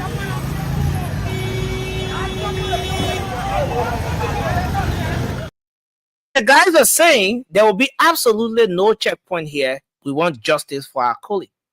But let's listen after the action, the decision from the police. This is what the head of the motorcycle said at a press conference today. I maintain, and I repeat, we must unite and work together and show high level of professionalism. Because many of us are educated. But because of the barrier, because of some of our colleagues, some people classify us to be people who are not educated. That's how people consider us. We have degree holders within the motorcycle sector. We have people with degrees that when you make them ministers, they can perform. But opportunity come at once. And they come at the appropriate time. Being a motorcycle or tricycle doesn't define us of who we are. But our actions, our way of doing things in general, should rather define us. Today, see motorcyclists, the impact politically, our impact, when politicians want to get the power, a motorcycle and tricyclists, socially, economically, we are contributing economically to the growth and development of the state. Okay, so I want to hold this there because we on time as well.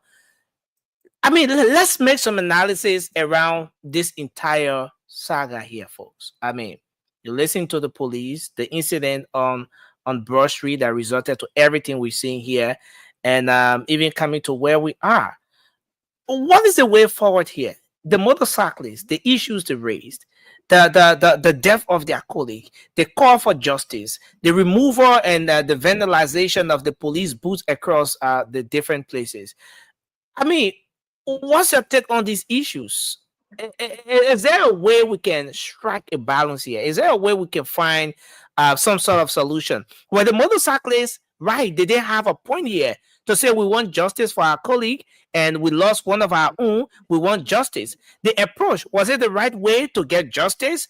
The breaking down of the police booth, was that in any way the right approach to get the justice? I want us to start a conversation here, but we're going to go around the table. I want to bring Amy in. Let's have her to make her point on this one. And yeah, Vasco, I know. Take Maloba out. Vasco, take me on, Nancy. I'm not interested in a motorcycle topic. John, my brother, anything you say, go ahead. So let's get Amy to make her point here, and then we're gonna go around the table. Since no, I'm not interested in this topic. The one I wanted to make my point on, you kept me in the back for it. I'm not interested either. Bring Vasco back on. All right, okay, Amy. I wanted those people that so you're quiet, yeah. You're also no, but you can equally do your closing. You can equally do your closing. We're gonna do the closing later. You can do that. But guys, we are left with just maybe 15 minutes or so. So maybe we can take a minute across the table on this one. Moba, you want to go first on this one? Yeah, Nelson, thank you. Look, let me make a clarity to my brother. You know, that man, I'm a matter I respect him. But again, I got to make some clarity, you know.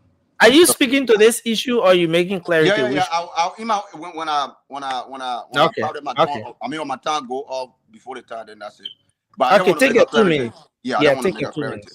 Look, I never said if somebody do something while investigation, automatically the person is found guilty. It's not what I'm saying. I said, if you can call about lie through the investigation and go in court and swear on oath, and they put found out a lie, it's a perjury. It's a criminal offense. It can lead to his jail time fine. It can pay fine. You know, there's a lot of punishment can come along with it. So she needs to say that lie. You can check it up. Go check it out yourself. If you lie on an oath, more especially it's a criminal offense as well. That's my stand.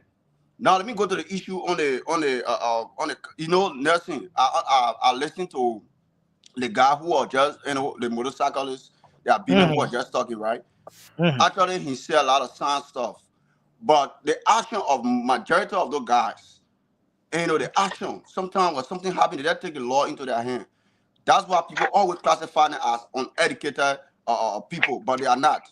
They got a lot of sound people among them, but what happened today, it was wrong. They shouldn't take the law into their hands, you know, and the police, more especially the police, the police that were on the scene, they went there, you know, try to counter, and the men get on the street, start breaking. So that's how it will be our country. Whenever anything happens, people that run to a police station, building, and put fire, they will just do things to please themselves, not go through the proper channel of the law. I think it is wrong on their part. The accident is happening. Nobody pray for accident. Accident happen unneeded. People that do things, and accident happen just like that. You don't even know. Sometimes accident will happen, you're unconscious. You don't even know what's going on. So when these things happen, I believe that they should go through the rightful channel instead of that for them to just take the street and start doing things unlawfully. So I think it was wrong on them side, and the police probably did the right thing, and about putting things in place and making things kind. Thank you. Thanks a lot. Let's take Chokon on this one, and then we'll take Toure next, and then Francis will come in. Francis Donor. Yeah, I think you did me justice. So there's something called the theory of double effect if you study psychology and sociology. So here's the thing.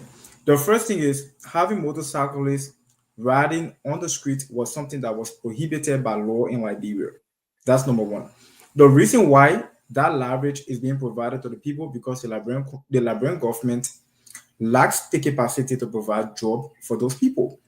And we should also understand that the vast majority of those who are venturing into that vocation, they are people in their youthful ages.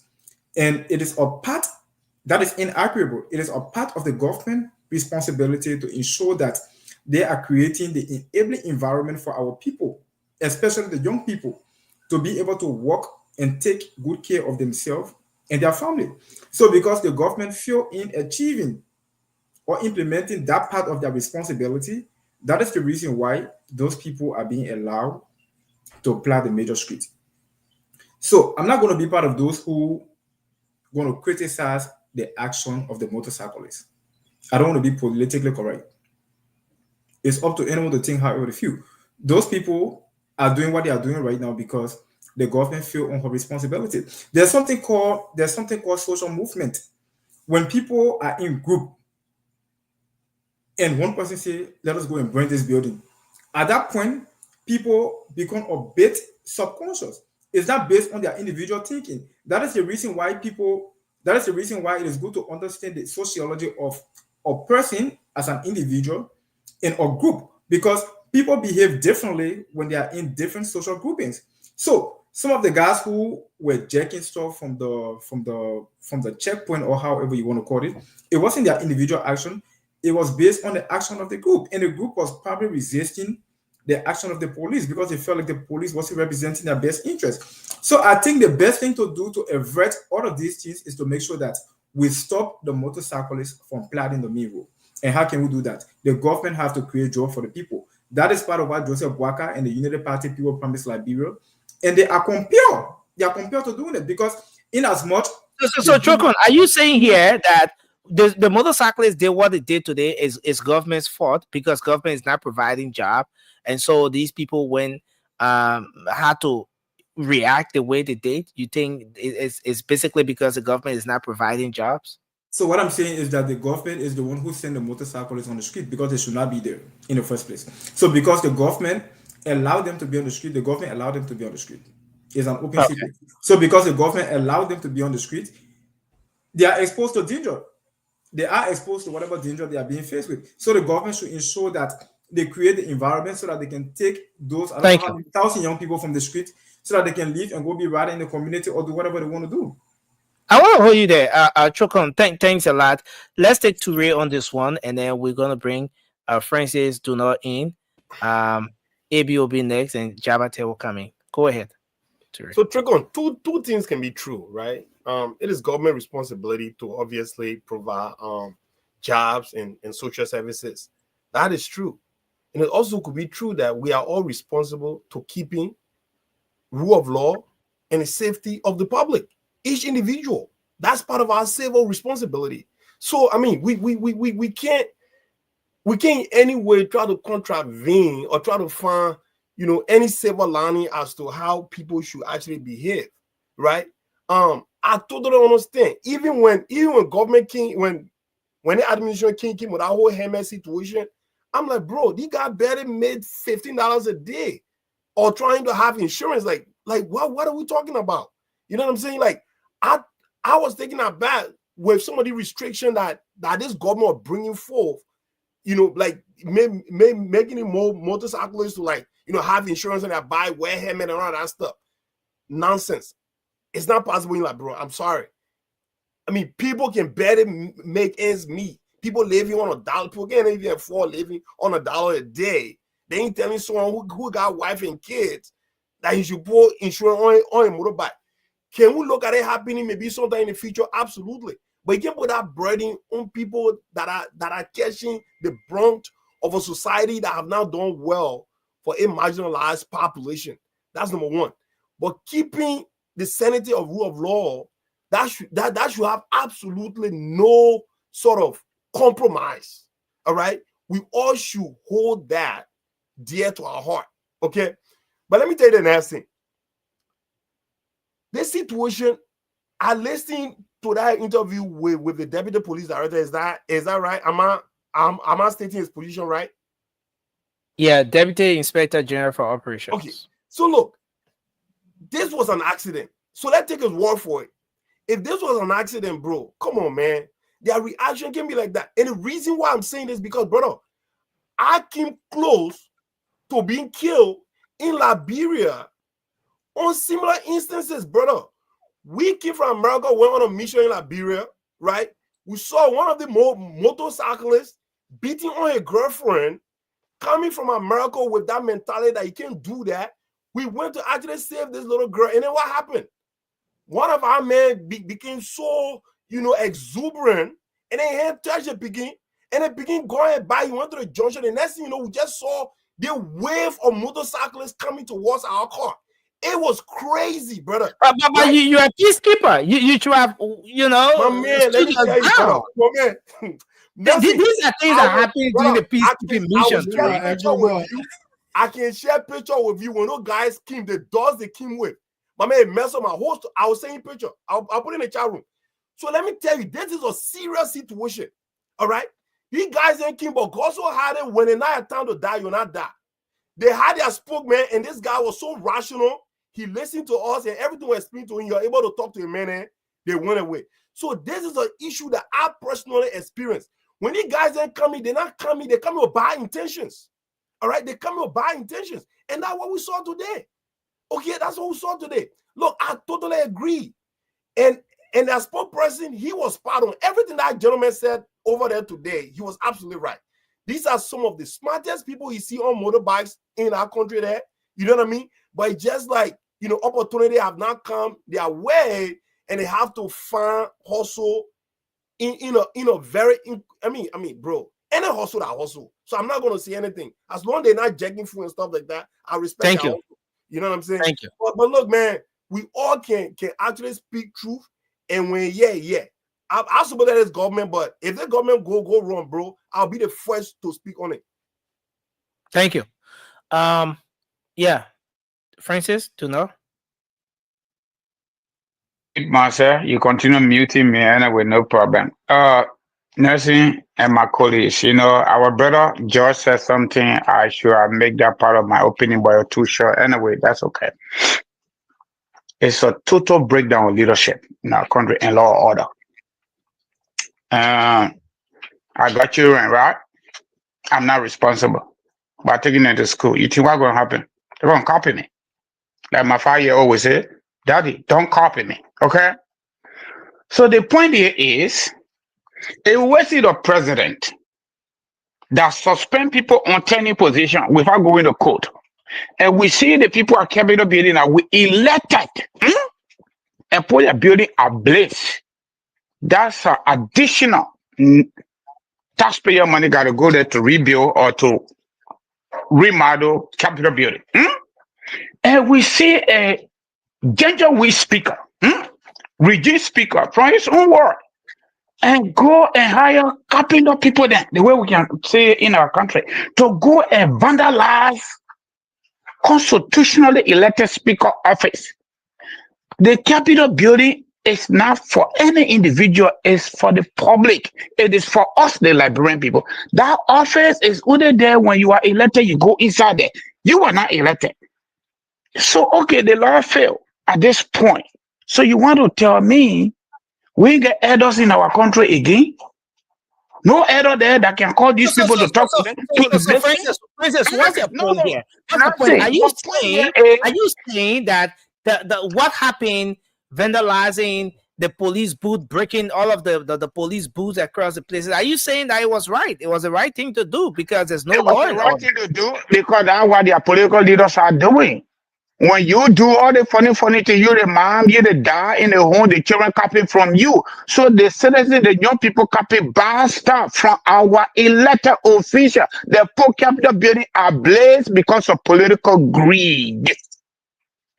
That's it. Francis, so the other issue here is what you just said is your view and represent your view. It is not a view. It is not a view. It is practical. Of the institutional position. Because when you say they said Capitol building ablaze, what you are doing now is that you're trying to drag the lawmakers into it. I hope you have pieces of evidence to that place. Police what you're saying. Why you don't have the evidence that they did it, whoever did it? We don't even know who did it, but the people who did Don't that say did you what don't did know. it. No. You just No, said You say you don't know who did it, and there's a lawmaker that are in charge of that building. They have their own police people, Richard Kuhn and the people there. Then the EPS also posted that. But let me make my Are point. you I said, saying don't take my time. are you saying that you take back the previous comment when you said the lawmakers said the place ablaze? Are you taking back that statement before we I'm not taking that back because you the government and the police. You people say you don't get people of interest.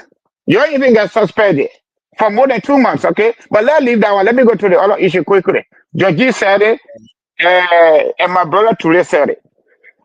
This is not going to work.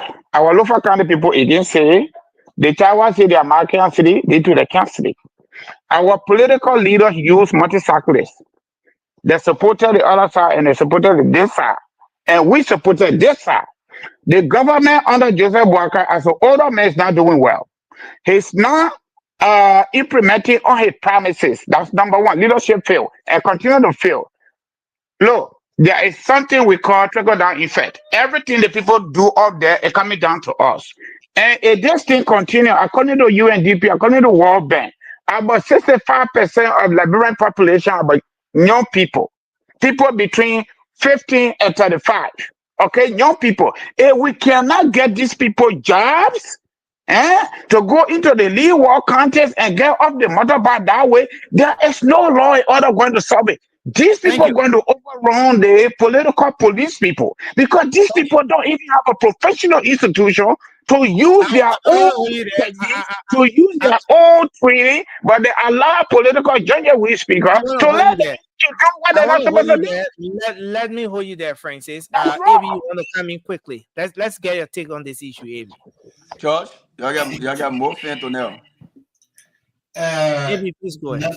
Nelson, the motorcyclists, they were wrong in attacking the police officer because it was not the police officer that caused the death. But they said they wanted justice. Now, I come in. The police officer, that is the reason why I love Gregory Coleman.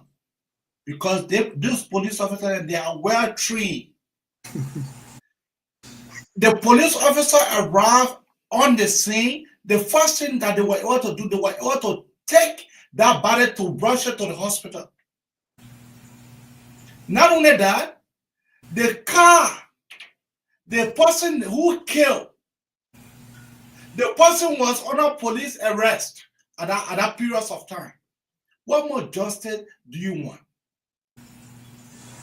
The going around vandalizing the property, the state property. Amen. Let us be sensible enough. They are complaining that the government should give them job, according to some of my colleagues there.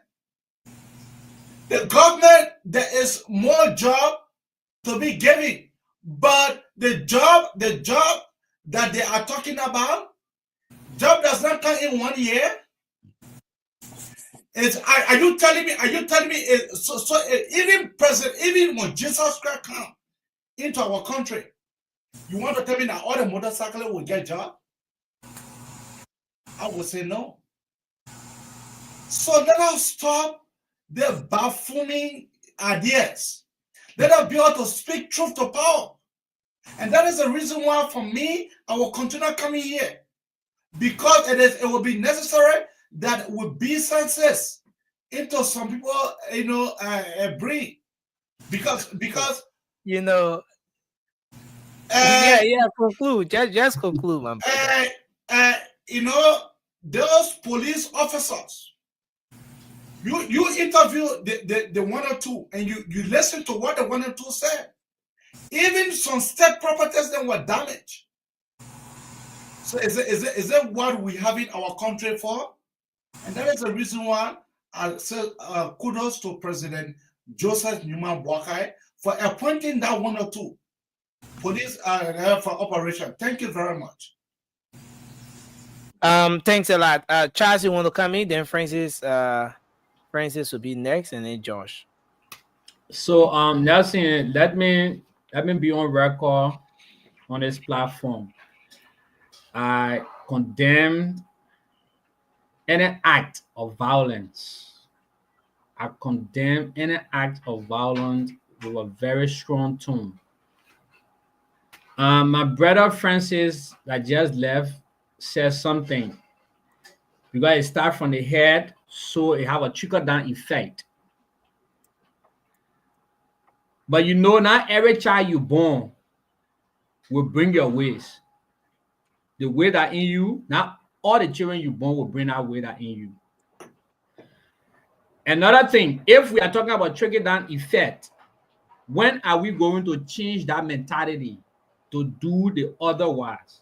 Instead of doing the same thing people keep doing, that we all say on this platform, that it is not right, it's illegal. When are we going to change that kind of mindset? Again, let me say my condolence to the family that lost their loved ones. Is so sad. And you know, to lose your brother or husband or whoever in this kind of situation. But again, Nelson, there's something serious in our society. It is not just about this government. It is about past governments. It's about past government. There are things that we need to do, and it has to do with our traffic and vehicle registration, driver license, and all of those things. The processes leading to people getting driver license, the processes leading to registering cars, those are things that we need to take into serious consideration, because there are people sit to their home and they get driver license. Whether that person can drive or not, nobody knows, but that person paid the money to get driver license. Whether this car is equipped for the road, whether this car got brakes, whether this car is okay for the road, you just go, you leave your car home and go and say, oh yeah, I have my car document, I want to register my car. No inspection, no kind of proper mechanism, no plans, no structure is put into place to make sure that these things are done properly. And so as a result of it, the people, with the citizens, suffer. Because I remember when I was in Liberia way back, in Raleigh, there's a container, I think around Freeport or Raleigh somewhere, there's a container that fall because the container, the guy just start rope on the thing, my man. Just rope on the other side, rope on the other side. And the pop holes, the container shaking, and it fell on people. Human beings lost their life because of that. Those are things that the country need to take very seriously. And we're not looking at those things, but we're looking at this government not bring job. No, CDC didn't bring job to our people. They didn't bring job for motorcyclists. Madam Eddie Johnson said he didn't bring job to motorcyclists. This government is on the same path of not bringing job to motorcyclists. And like my brother AB said, if they are doing the right thing, said even Jesus Christ go to that country, he trying to give job out to people. Not everyone in the country will get job either. Because everyone I get jobs, so when somebody do something to you, you must go ahead and go demonstrate on the street and spoil state properties and be reckless around. No, I don't think it's fine. And you know, but my sympathies again to the bereaved family. We regret the actions, we regret everything that happened, but let us all condemn violence in our society. Thank you, guys. Thanks a lot. Francis, you want to come in, and then we get Josh. Yeah, there's another sad day in our country again. Every day people losing their lives.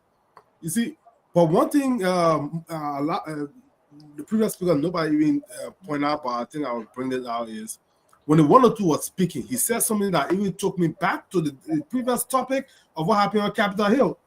And Nelson, you said the same thing. Oh, if they've been doing it, letting them go. He said they are going to start reinforcing the no-go zone or the restriction. So that means the rule that they had in place for motorcyclists, if you're going outside, you should have maybe all your proper documentation and everything. The restriction that limited the flow of motorcyclists in that area, they relaxed that restriction for some time. So now, because of the incident, they're about to start chasing motorcyclists all over the place now, creating chaos in the city. You see, when you have law on the book or rules on the book, follow it to the letter, regardless if people like it or not. If you want to change the law, go and change the law or the rules. But if they say don't pass it, make sure you enforce that rule as law enforcer. But they don't do it. The same police people are probably collecting money for the motorcycle there to put in their pocket there too and relax the law and what happened. So technically, it can be their fault too. If motorcycle was not supposed to be in that area and that accident unfortunately caused out there, it can be it's the fault of the law enforcement officers too, the government. Because you put them at risk, you put them in danger. So that's what we don't do. We don't enforce law. We don't abide by the law. The law enforcers, they don't enforce the law. They themselves do not abide by the law. I'm not endorsing or condoning the act of the motorcyclist. We know what's happening in our country. People talk about, oh, when Jesus Christ come and even create, you're not ever get a job. The motorcyclists, that's a profession, right? They're not saying come and open or... No, it's not profession. It's not a profession. I didn't interrupt you. Open biscuit factory here for us. But what the government need to do is, or supposed to do, is create an enabling environment wherein, if you say don't run on the street, but open up the country. What these people can run on the feeder roads in different counties, and they will be able to make that living to take care of their children. That's what these people are asking for. And they talk about investors coming to the country. What are investors coming to the country? When they look at your country on the internet, car carrying people and they surveillance chasing police people, beating police people. So who will protect the investor that you say coming and President Biden bring into that country? Who will protect them? Those investors that are coming and want to go in the bushes, stealing our gold and diamond, and using y'all take our police people there and send them to protect them in the bushes, and they're not protecting our citizens. Counties and librarians got police to protect our people. But y'all say y'all got put to protect minors or investors in the bushes. Why investor coming? All the country when they talk about investor coming, they got Toyota and then coming, producing cars. They got people coming producing shoes, producing clothes, and other things. Hotels and restaurant chains are coming to their country. Liberia, you ain't get electricity, you ain't get quarry, you ain't get running water. Why investor will come to do that? Why they will come to do that? So the people have to make that living. But if you have a law, enforce the law. Enforce the law. But don't say, oh, now we're about to do it. So now the people start terrorizing the motorcyclists now. Oh, hey, I run behind us. Hey, I run behind us. So we're about to start asking you for your document. We're about to be more strict. No, you should be strict because that's what the law calls for. Thank you. Don't be strict because you're angry now. Thank you, Francis. Thanks a lot for your input. Another thing to point out here is that the no-go zones, or let's say the checkpoints, were not removed completely. And to some extent, yes, you can. We can agree that the enforcement in recent days, or just maybe some weeks back, has not been as strong as we saw it from the very start of the process. But one thing that we can also say is that the enforcement has been going on.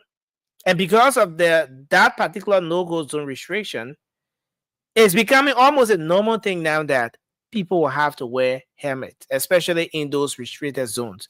If there is one thing the police has held over the time, that has been the no-go zone. At a point, a lot of people thought that it wouldn't have been sustained, especially to go up to 2 months, 3 months, 4 months. But I can tell you that at 540, at Boulevard Junction, in Sincor and all of those places, they still have those different restrictions, those different zones there. Let's say checkpoints mounted. But I think George will take us to the phone line. I think Josh is the only one who is here to speak on this. Yeah, Josh, go ahead. Look, Nelson, thank you very much. And look, I want to thank all of my colleagues. I think everyone made a really, really good point, on this whole matter. The points were well, thought through, and I respect every view. However, I just want to say, for my part, is that too wrong don't make right. For the fact that the police allowed defective cars to plow the streets does not give anyone the right to chase a police officer around because somebody got killed. What if a car hits someone? Should a citizen just go on the scene and grab the driver and bring them? or harm them or do anything, I don't think there's any right there. I think the whole case in point is that if you hold rope will hold bush, and a lot gonna happen. But the fact that violence, even though usually our leaders are very, sensitive to violence, and then when violence come about or protests come about, that's when they really take actions. I don't think in this case it's really necessary. Let's take for instance, any of us here go to Liberia now, you're driving and hit up, or like my brother Toure was saying, you hit a motorcyclist. My brother, you are in hell. It happened to me on Police Academy Road. I did not hit this guy, but I was afraid for my life. I was the only person in my car. So I was driving from one of the ends coming from the Police Academy Road, coming towards the main road. And then the motorcycle just passed by me, those speed bump, right? So while trying to get over the speed bump, you decide to twist to get in from me now, the whole motorbike slide. The old man I was behind him, the old man potato case me, everything spread on the street. I just stopped my car because if I was on speed, I was going to, kill them. So I stopped the car and I stood behind the wheel and I panicked because I was thinking that maybe friends will come and say, I'm the one who caused the accident and they might harm me. My brother, I almost peed in my pants in a car. But they came quickly, people came around. The woman that was behind him, the woman was still on the ground. For him, he all he needed, everything was scraped. He was all the way in front. The woman on the other side, people started taking care of them. And slowly they took his motorbike off the road and I left from there. And I was breathing like, my God. These things happen, guys. So if we're going to take law into our own hands because we feel offended, then where are we going as a country? It's a sad thing. It's very saddening to see that someone or Liberian lost their life in this process. But should other people lose their lives as well because one person lost their life? I don't think it's okay. So I just want to appeal to the motorcyclists. We know they are very important. Usually, if there's traffic, the guys take you around. And if you are on December, those guys can deliver. If anybody coming to visit you, those guys, they will take that person directly to see this guy's laughing. Joe with a UPI. It's a good thing that Josh, your wife is watching the show tonight. So definitely. The man put here say you that's not tolerant, man. Keep talking. Will that be surprised when we see you with some if those guys if they give them the phone, so now you call the place name. Man water horse behind man water horse. That big compound. My brother we tell him said that motorbike ride. So really, Josh? I even used to use that to do my shopping. No. Forget the shopping. Forget the shopping. So really, Josh? Hey God, here we go. That's not part interested here. I know you're but guys, the situation won't put me. I will not put myself there. So Nelson, I think it is a bad thing.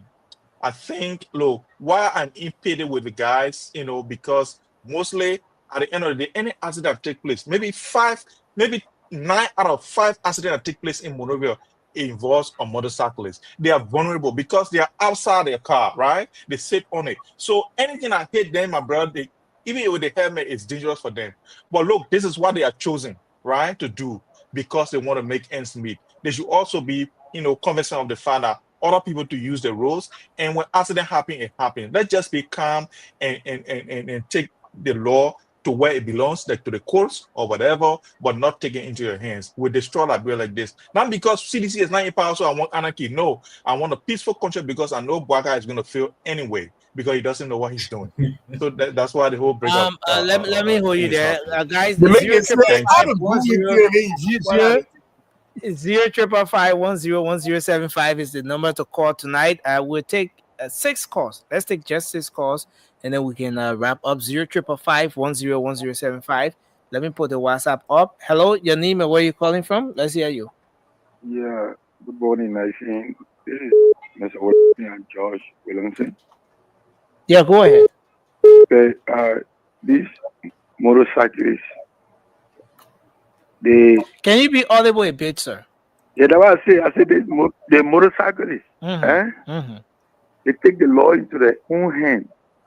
My brother, Those guys, even at times when you go in, they jump in for you. When you ask them, why is running from me? They curse you, they curse your parents. So what the government is doing, they started from today taking the morals from the especially in Central Monrovia. That's the right. They will walk or walk to go to work. But the guy behavior is getting too. Thank you. And too much. Thank you. So we talked on two issues tonight: the Yeke Koluba, the car situation, the 2.5 million Liberian dollars, 25 USD, and that entire saga of Capitol Hill, and of course the motorcycles, that entire saga. Hello. Yeah, Nelson, how you doing? Yes, sir. It's good to have you on. Let's hear you. Yeah, let me first start with Yeke Koluba. Mm-hmm. Yeke is supposed to be charged for taking 25,000 US dollars according to him, and the Liberian money he talked about as a sitting representative. All of those guys are here, they are in America, or they are out of America. There was representatives here in America that kept $250,000 US in his office. Because of that $250,000 in 2008, he lost his job. Yeke need to be charged as a sitting representative and man who makes law in our country, in our republic. But somebody may say. Somebody may say the man $2 million Liberian dollars and 25 USD are your own money. He decides when and how to carry it. Even if that your own money, Nelson, even if that your own money, as a human being, they have bank, you have your house, but you don't need to take more than $5,000 out of your house. Thank you. You can need to be charged. Secondly, let me extend my sympathy to the motorcyclists that got killed by that driver. Look, man, everything we talk about Bwaka is failing, Bwaka is dead, Bwaka is done. Look at how our country is developing. From Ghana to the southeast. Over 170 some more years. No quota has ever reached that place. Quota is not interpreted what we Liberians want. And I'm seeing other Liberians, educated Liberians. Can we question some of us saying, some of us education? Come on, we are in a developed world. If something is happening when it is bad, it is bad. I see Trocon. Trocon, where are you? Where do you live? Which continent you are? Come on, Trocon. Thank you. What about politics aside? Thank you. Listen, come on, listen. When you think you should give what time? Okay. Yeah, So I know you wanted time, but time has caught up with us. That's the reason why we just. All of those guys, especially those who they're supposed to come to us and say, gentlemen, you're not making better, especially those who are low-fat. I can see them mocking this woman. Thank you. Will succeed and we will succeed. Let me hold you there. Thank you very much, sir. Let's go back. So I said we're taking 6 calls. We've taken 2 already. This is the third caller. Hello. Morning, Nelson. Yeah, hello. Go ahead, sir. Let's hear you. Yeah, Nelson, I call from 540 Commotion. I'm Danewali. Yeah, Danewali, please go ahead, sir. Yeah, Nelson, you see the issue with Representative Kun and Representative Yeke Koluba. It was not very fair. It was not fair from the side of the quote-unquote speaker. You see, sometimes when you want to be a leader, you exhibit the leadership ability to your friend. But he have no leadership ability in the place you're talking to be the leader of that place. And you see how the place looking like? It's been chakra. Things is going on very, very bad. What you did to Yeke is it was very wrong. You are not to go and take Yeke car and drill the car and just spoil the car. And he was not parked there. He was not in that place there. after you got park a car, he heard the news. He left from the section and came to Israel. And then he can export the main car. Let me He hold you did there. not remove the main car from the spot. He left the car there and took his car back. He went back to his section. Let me hold you there and take another person. Yeah. Caller number 4. Hello. Yeah, hello, Nelson. How are you doing? Yes, go ahead, sir. Okay, thank you. Nelson, the issue on a discussion about your name and where you call from firstly, sir. But I'm James. I joined you from somewhere in Asia. Okay, go ahead. Go ahead. Okay, so let's let's agree that it is legislated that the space where you can park a car is for the speaker. Okay, let's agree it's part of the law. So was it right for the current speaker to order burglary on his car, even if it is legislated? I think it makes no sense. So if it is by law that this is your space as the speaker and you make the car there, okay, the best thing you could do is throw the main car. Don't bust into a car, throw a car, remove it, and park your car there, if that's the best option. But other speakers did it before the negotiator with your car to move your car from your space here, okay. But now you ordered burglary, you bust the main car. What if your car would have reacted and there was a chaos there? What could have happened there? Thank you. So as a leader, when you are leading, you take things a little bit different from how other people see it. You don't force people to respect you, and you are respect from people as a leader in most cases. And the respect, don't force the respect. Thank you. That's one. The next thing with the motorcyclists, they are asking for a job. There's no government that will ever come to Liberia and be able to employ all motorcyclists. It's not possible, because the more you recruit the current motorcyclists, the more you have new people coming in. It's not possible that they all get recruited by any government. Not even maybe 10% of them, because the number of motorcyclists in the country, maybe there could be more than any other profession that is legally employed by government in total numbers, right? So they should know how to take issues. It's not always violence. No. What happened was an accident. It was not a willful doing of the driver. It's an accident. All right, let me hold you there, guys. You have to be just to the point. We don't have all the time. We're seriously out of time. Hello. Hello. Nelson, this is Famule. Oh, okay. Famule, it's good to have you on. I am sitting right here and I'm so angry. I want to make my contribution so badly I can't be on the show tonight. But let me go straight to the point. Mm-hmm. I, for one person, continue to say that the behavior of Honorable Koluba does not define the true meaning of being called an honorable. That vehicle that Honorable Koluba parked at the spot of the speaker was not his official vehicle. It was something that was masterminded. It was something that he planned. It was something that they decided from the minority black to do and to provoke the speaker and to see what he would do. And what makes a man shame makes him angry. Let us call a spade.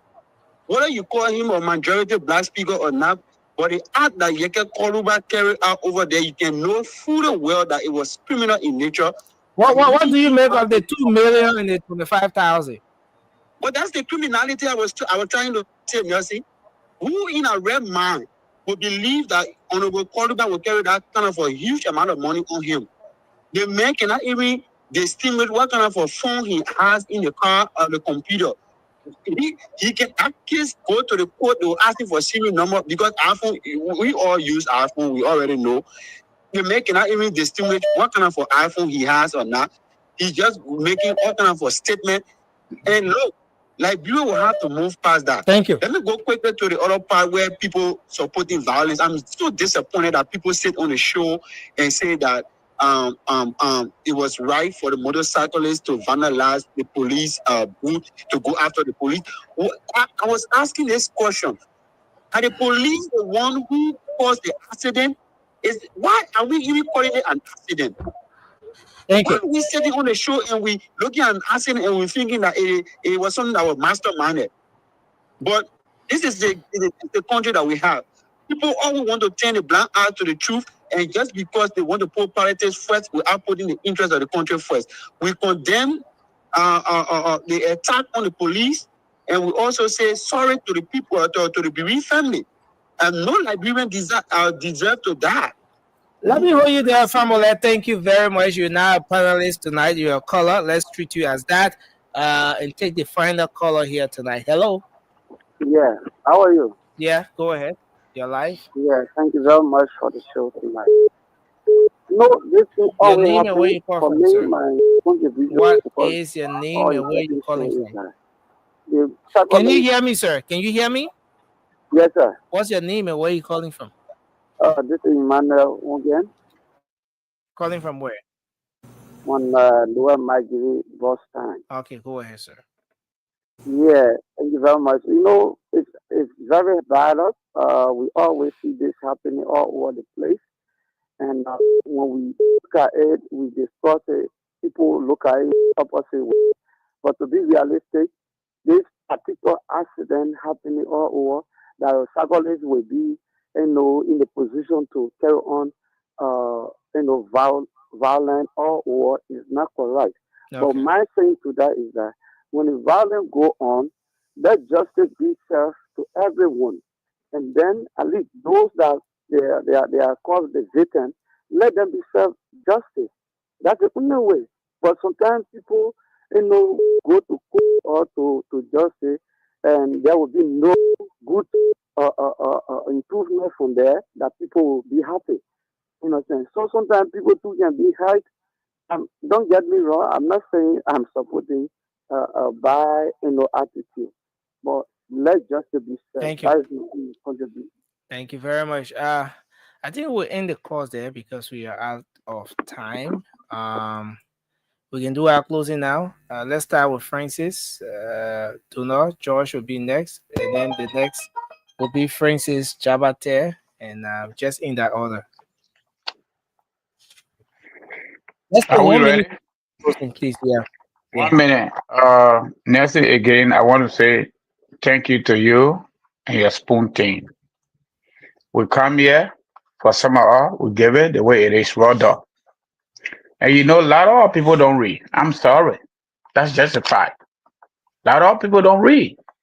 The country has gone almost 177 years. Who told you say Kota could not go to Grand Cru? Who told you say Kota has to go to Grand Cru ever since? The fundamental reason why Kota they didn't go there until today is because of public official elected and appointed stole your money, past and current. That's why he's saying for the first time, asphalt pavement is going there. Yeah, but Nelson, when we're closing at 1 minute, can you just give me let me say what I gotta say? Let me say my own. Go ahead, say your own, let me say my own, please.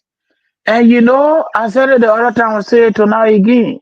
When people still abuse relationship, they think that's the new normal. Another issue here is what my brother Georgie talk about. Coca-Cola economic policy, Coca-Cola law enforcement policy, Coca-Cola policy all over the place that is not sustainable. The police people, I am told, they go to police agreement, they get trained. Why you gotta allow a genuine speaker, even an elected speaker, constitutionally, to tell you to do your job? That's why they suspended him. To tell you that police officer was not to take that order from the genuine speaker or from anybody. Thank you. Law and order has been broken and continue to be like that. And until we can change from the top, the country will not be better. And the people down there, they will copy what you do. That's what it is. Thank you. Josh, you want to come in quickly? Your 1 minute starts now.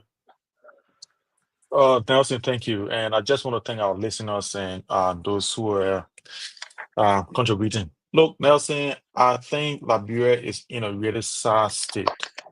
And I say this not to be political, but just to be realistic. The thing is, I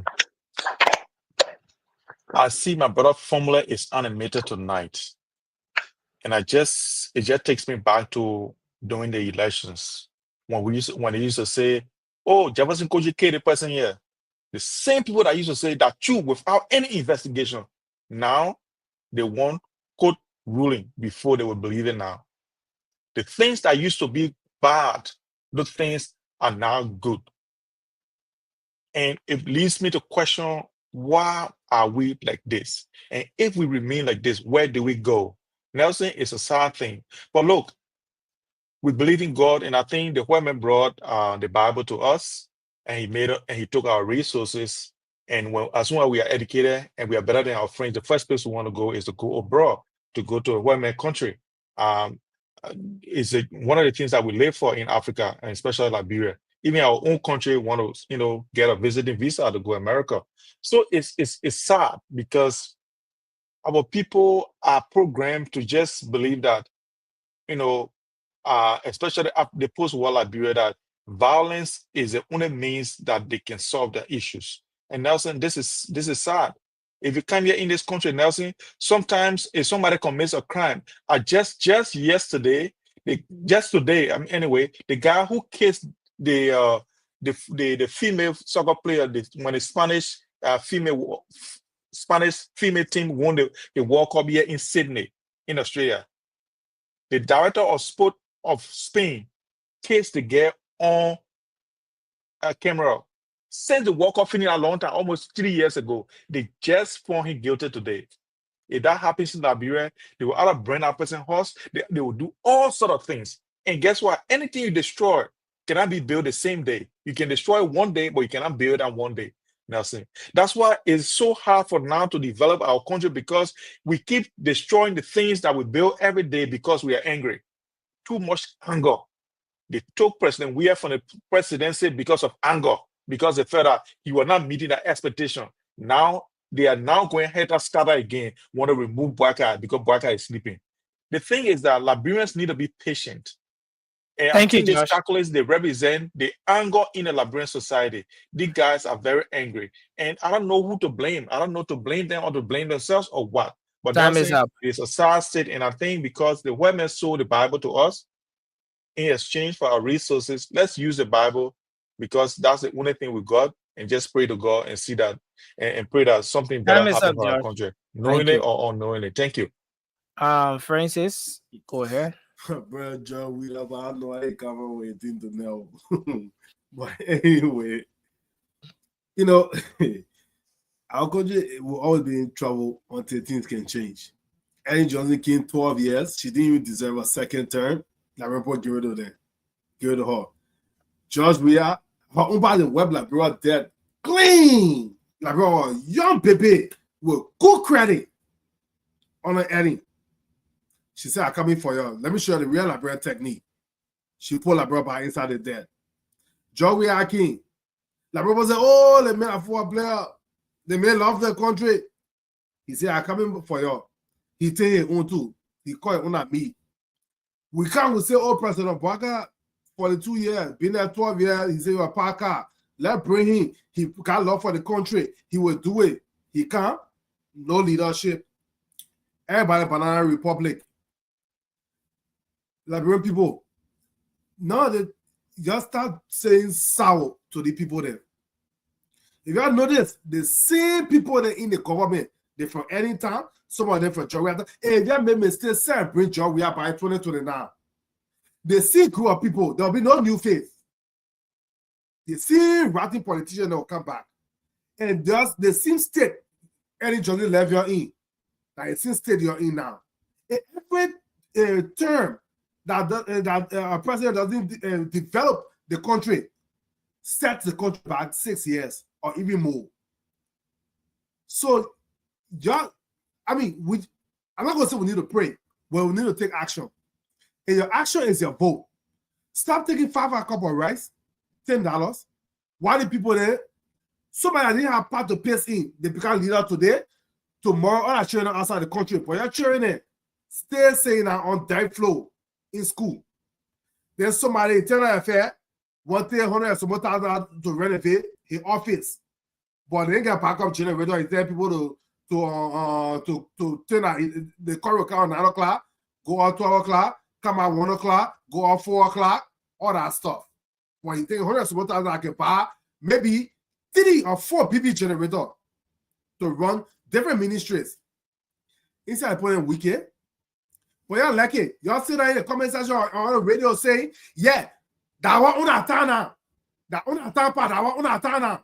I want on a own. But the people come there, your children suffer, their children enjoy. Your own move from there, the own come there, their children enjoy, your children suffer. You need to stop it. When one person comes in power, all Liberians should come together and hold that one leader accountable. Because when President Boga fail, not only the party will suffer, seriously, everybody will suffer. Just when any fail, everybody suffer. We need to come together and hold this administration accountable for the next 5 years or 4.5 years, whatever time they get. But do not be fooled. Thank you, Francis. Watara Boture. Nelson, thank you so very much, man. And to the panelists, man, my colleagues, I want to say, man, always pleasure being on with you guys, dropping knowledge and using this space to learn from each other. I think is very, very important.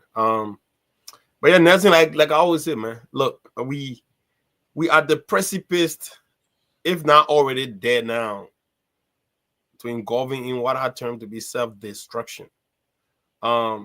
Because any system that void leadership, or at least to not have one, people tend to do things their way, and like my senior brother, a man that I've learned from, probably remember back in the days, during our time in Philly, said something absolutely, I totally agree with him when he said, the fish can start getting rotting from, I don't know, from the hair or from the tail, but it is true.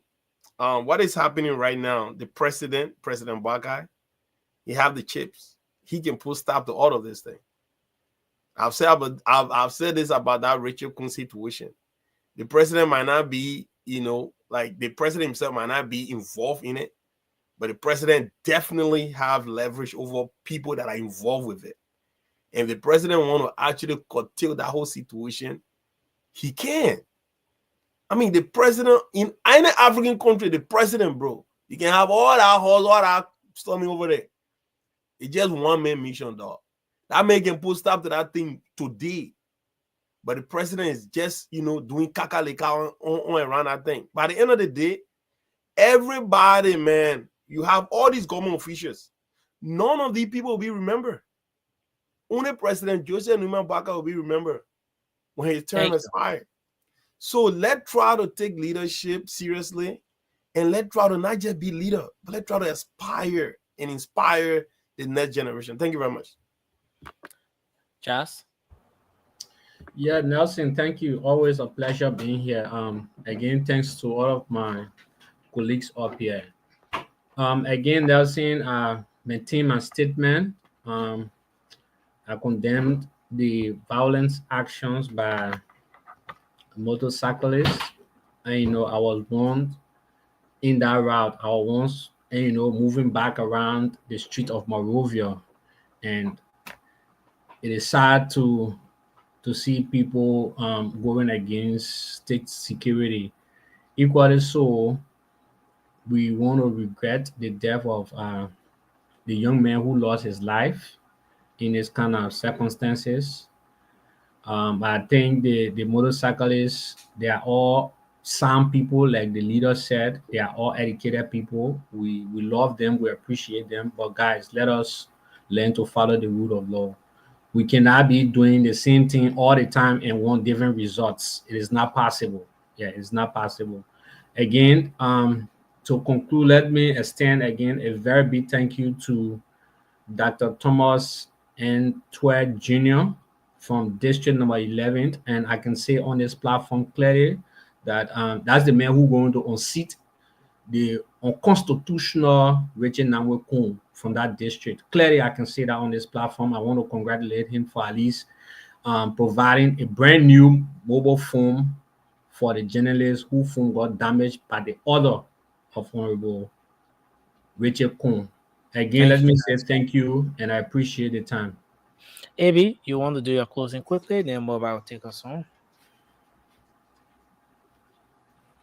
Yeah, Nancy, I just want to tell So all why of not do a my, closing here? Who? Chogon. Oh. Yeah, but Abby, do your closing. I mean, I just want to extend my thanks and appreciation to all of my colleagues.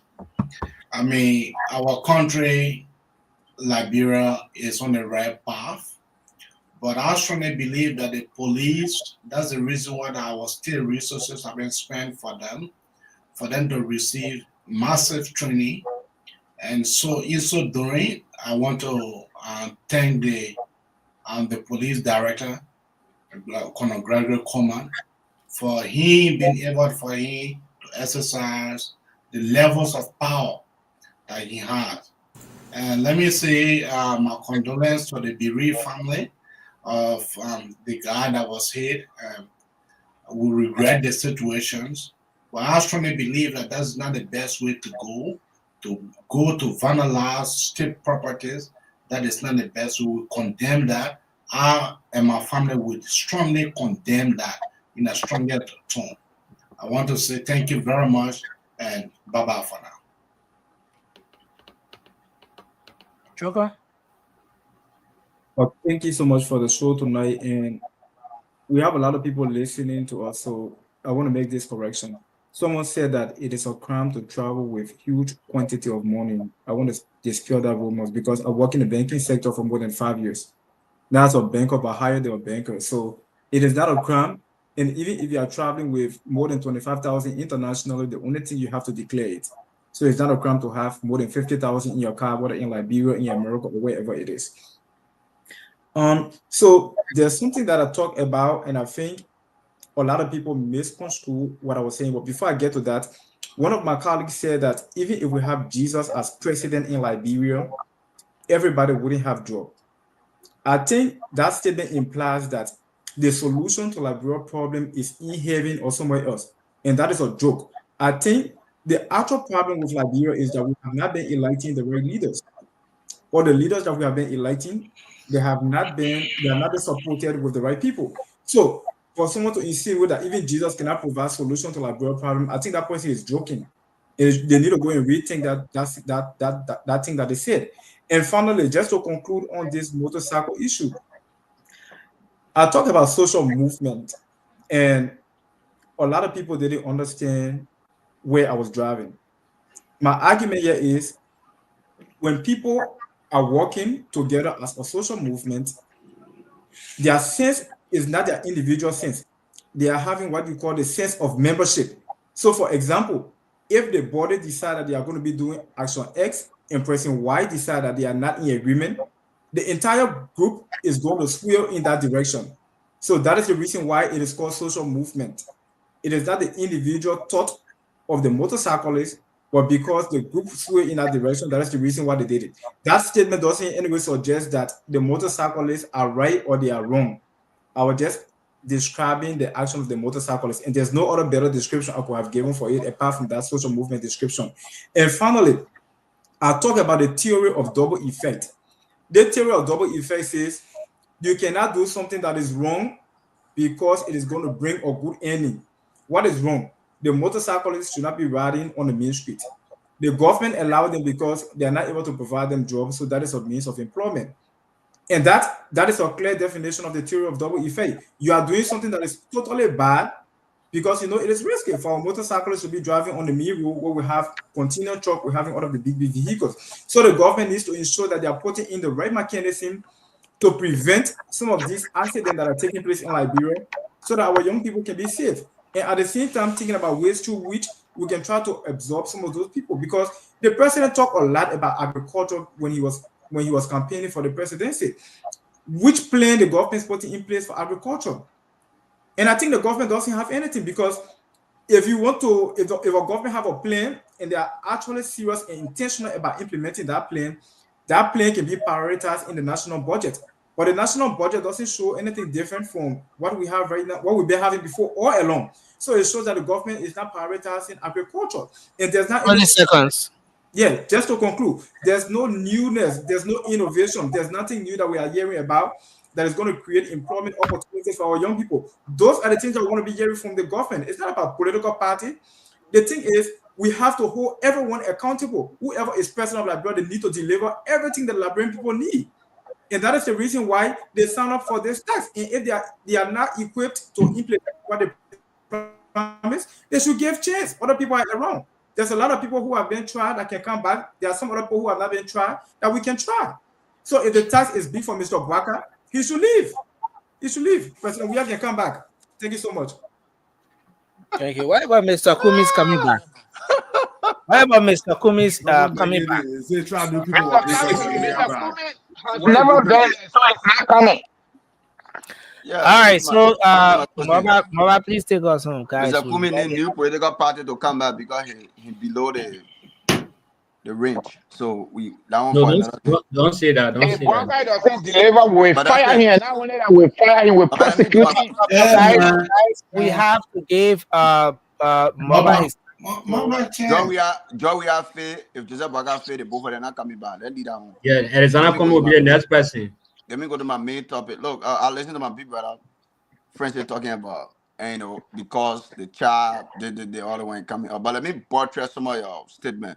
Now let's talk about the United States. What got all the rules and law? Go to Chicago. What happening there today?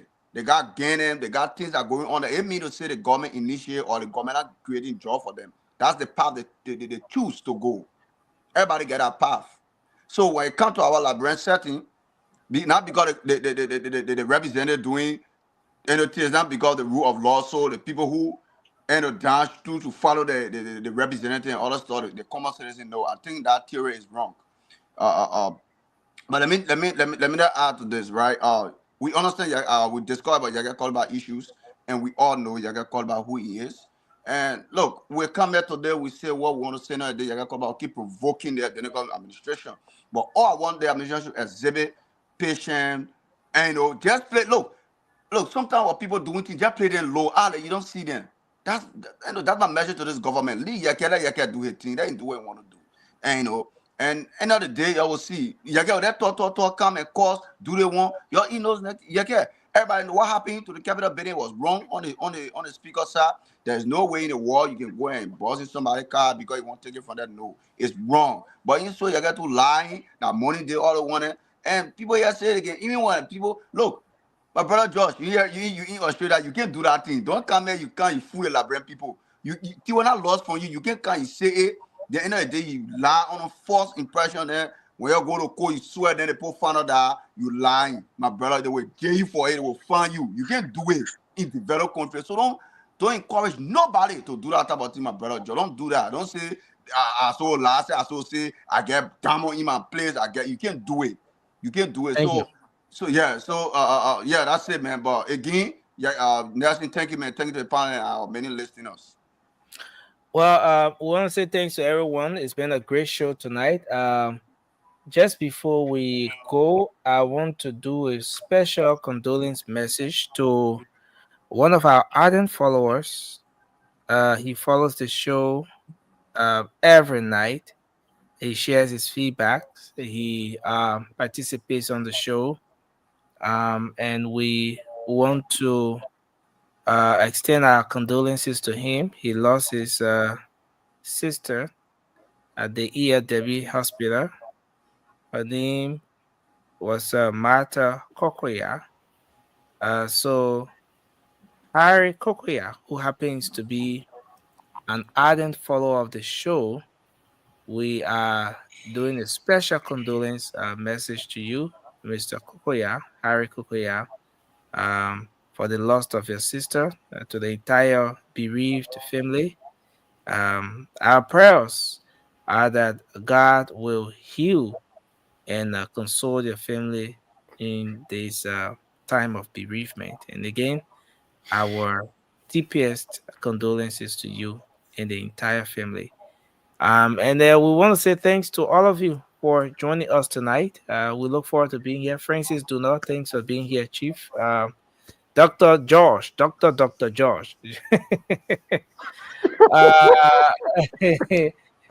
Mr. Jabate, we appreciate you, man. The Batara boy. Thanks a lot for being on tonight. Charles, we appreciate you as well. Our brother Muzi. Always love, man. Always love. Thanks a lot. And Morba, we appreciate you. We look forward to being here. Until then, guys, have a good night.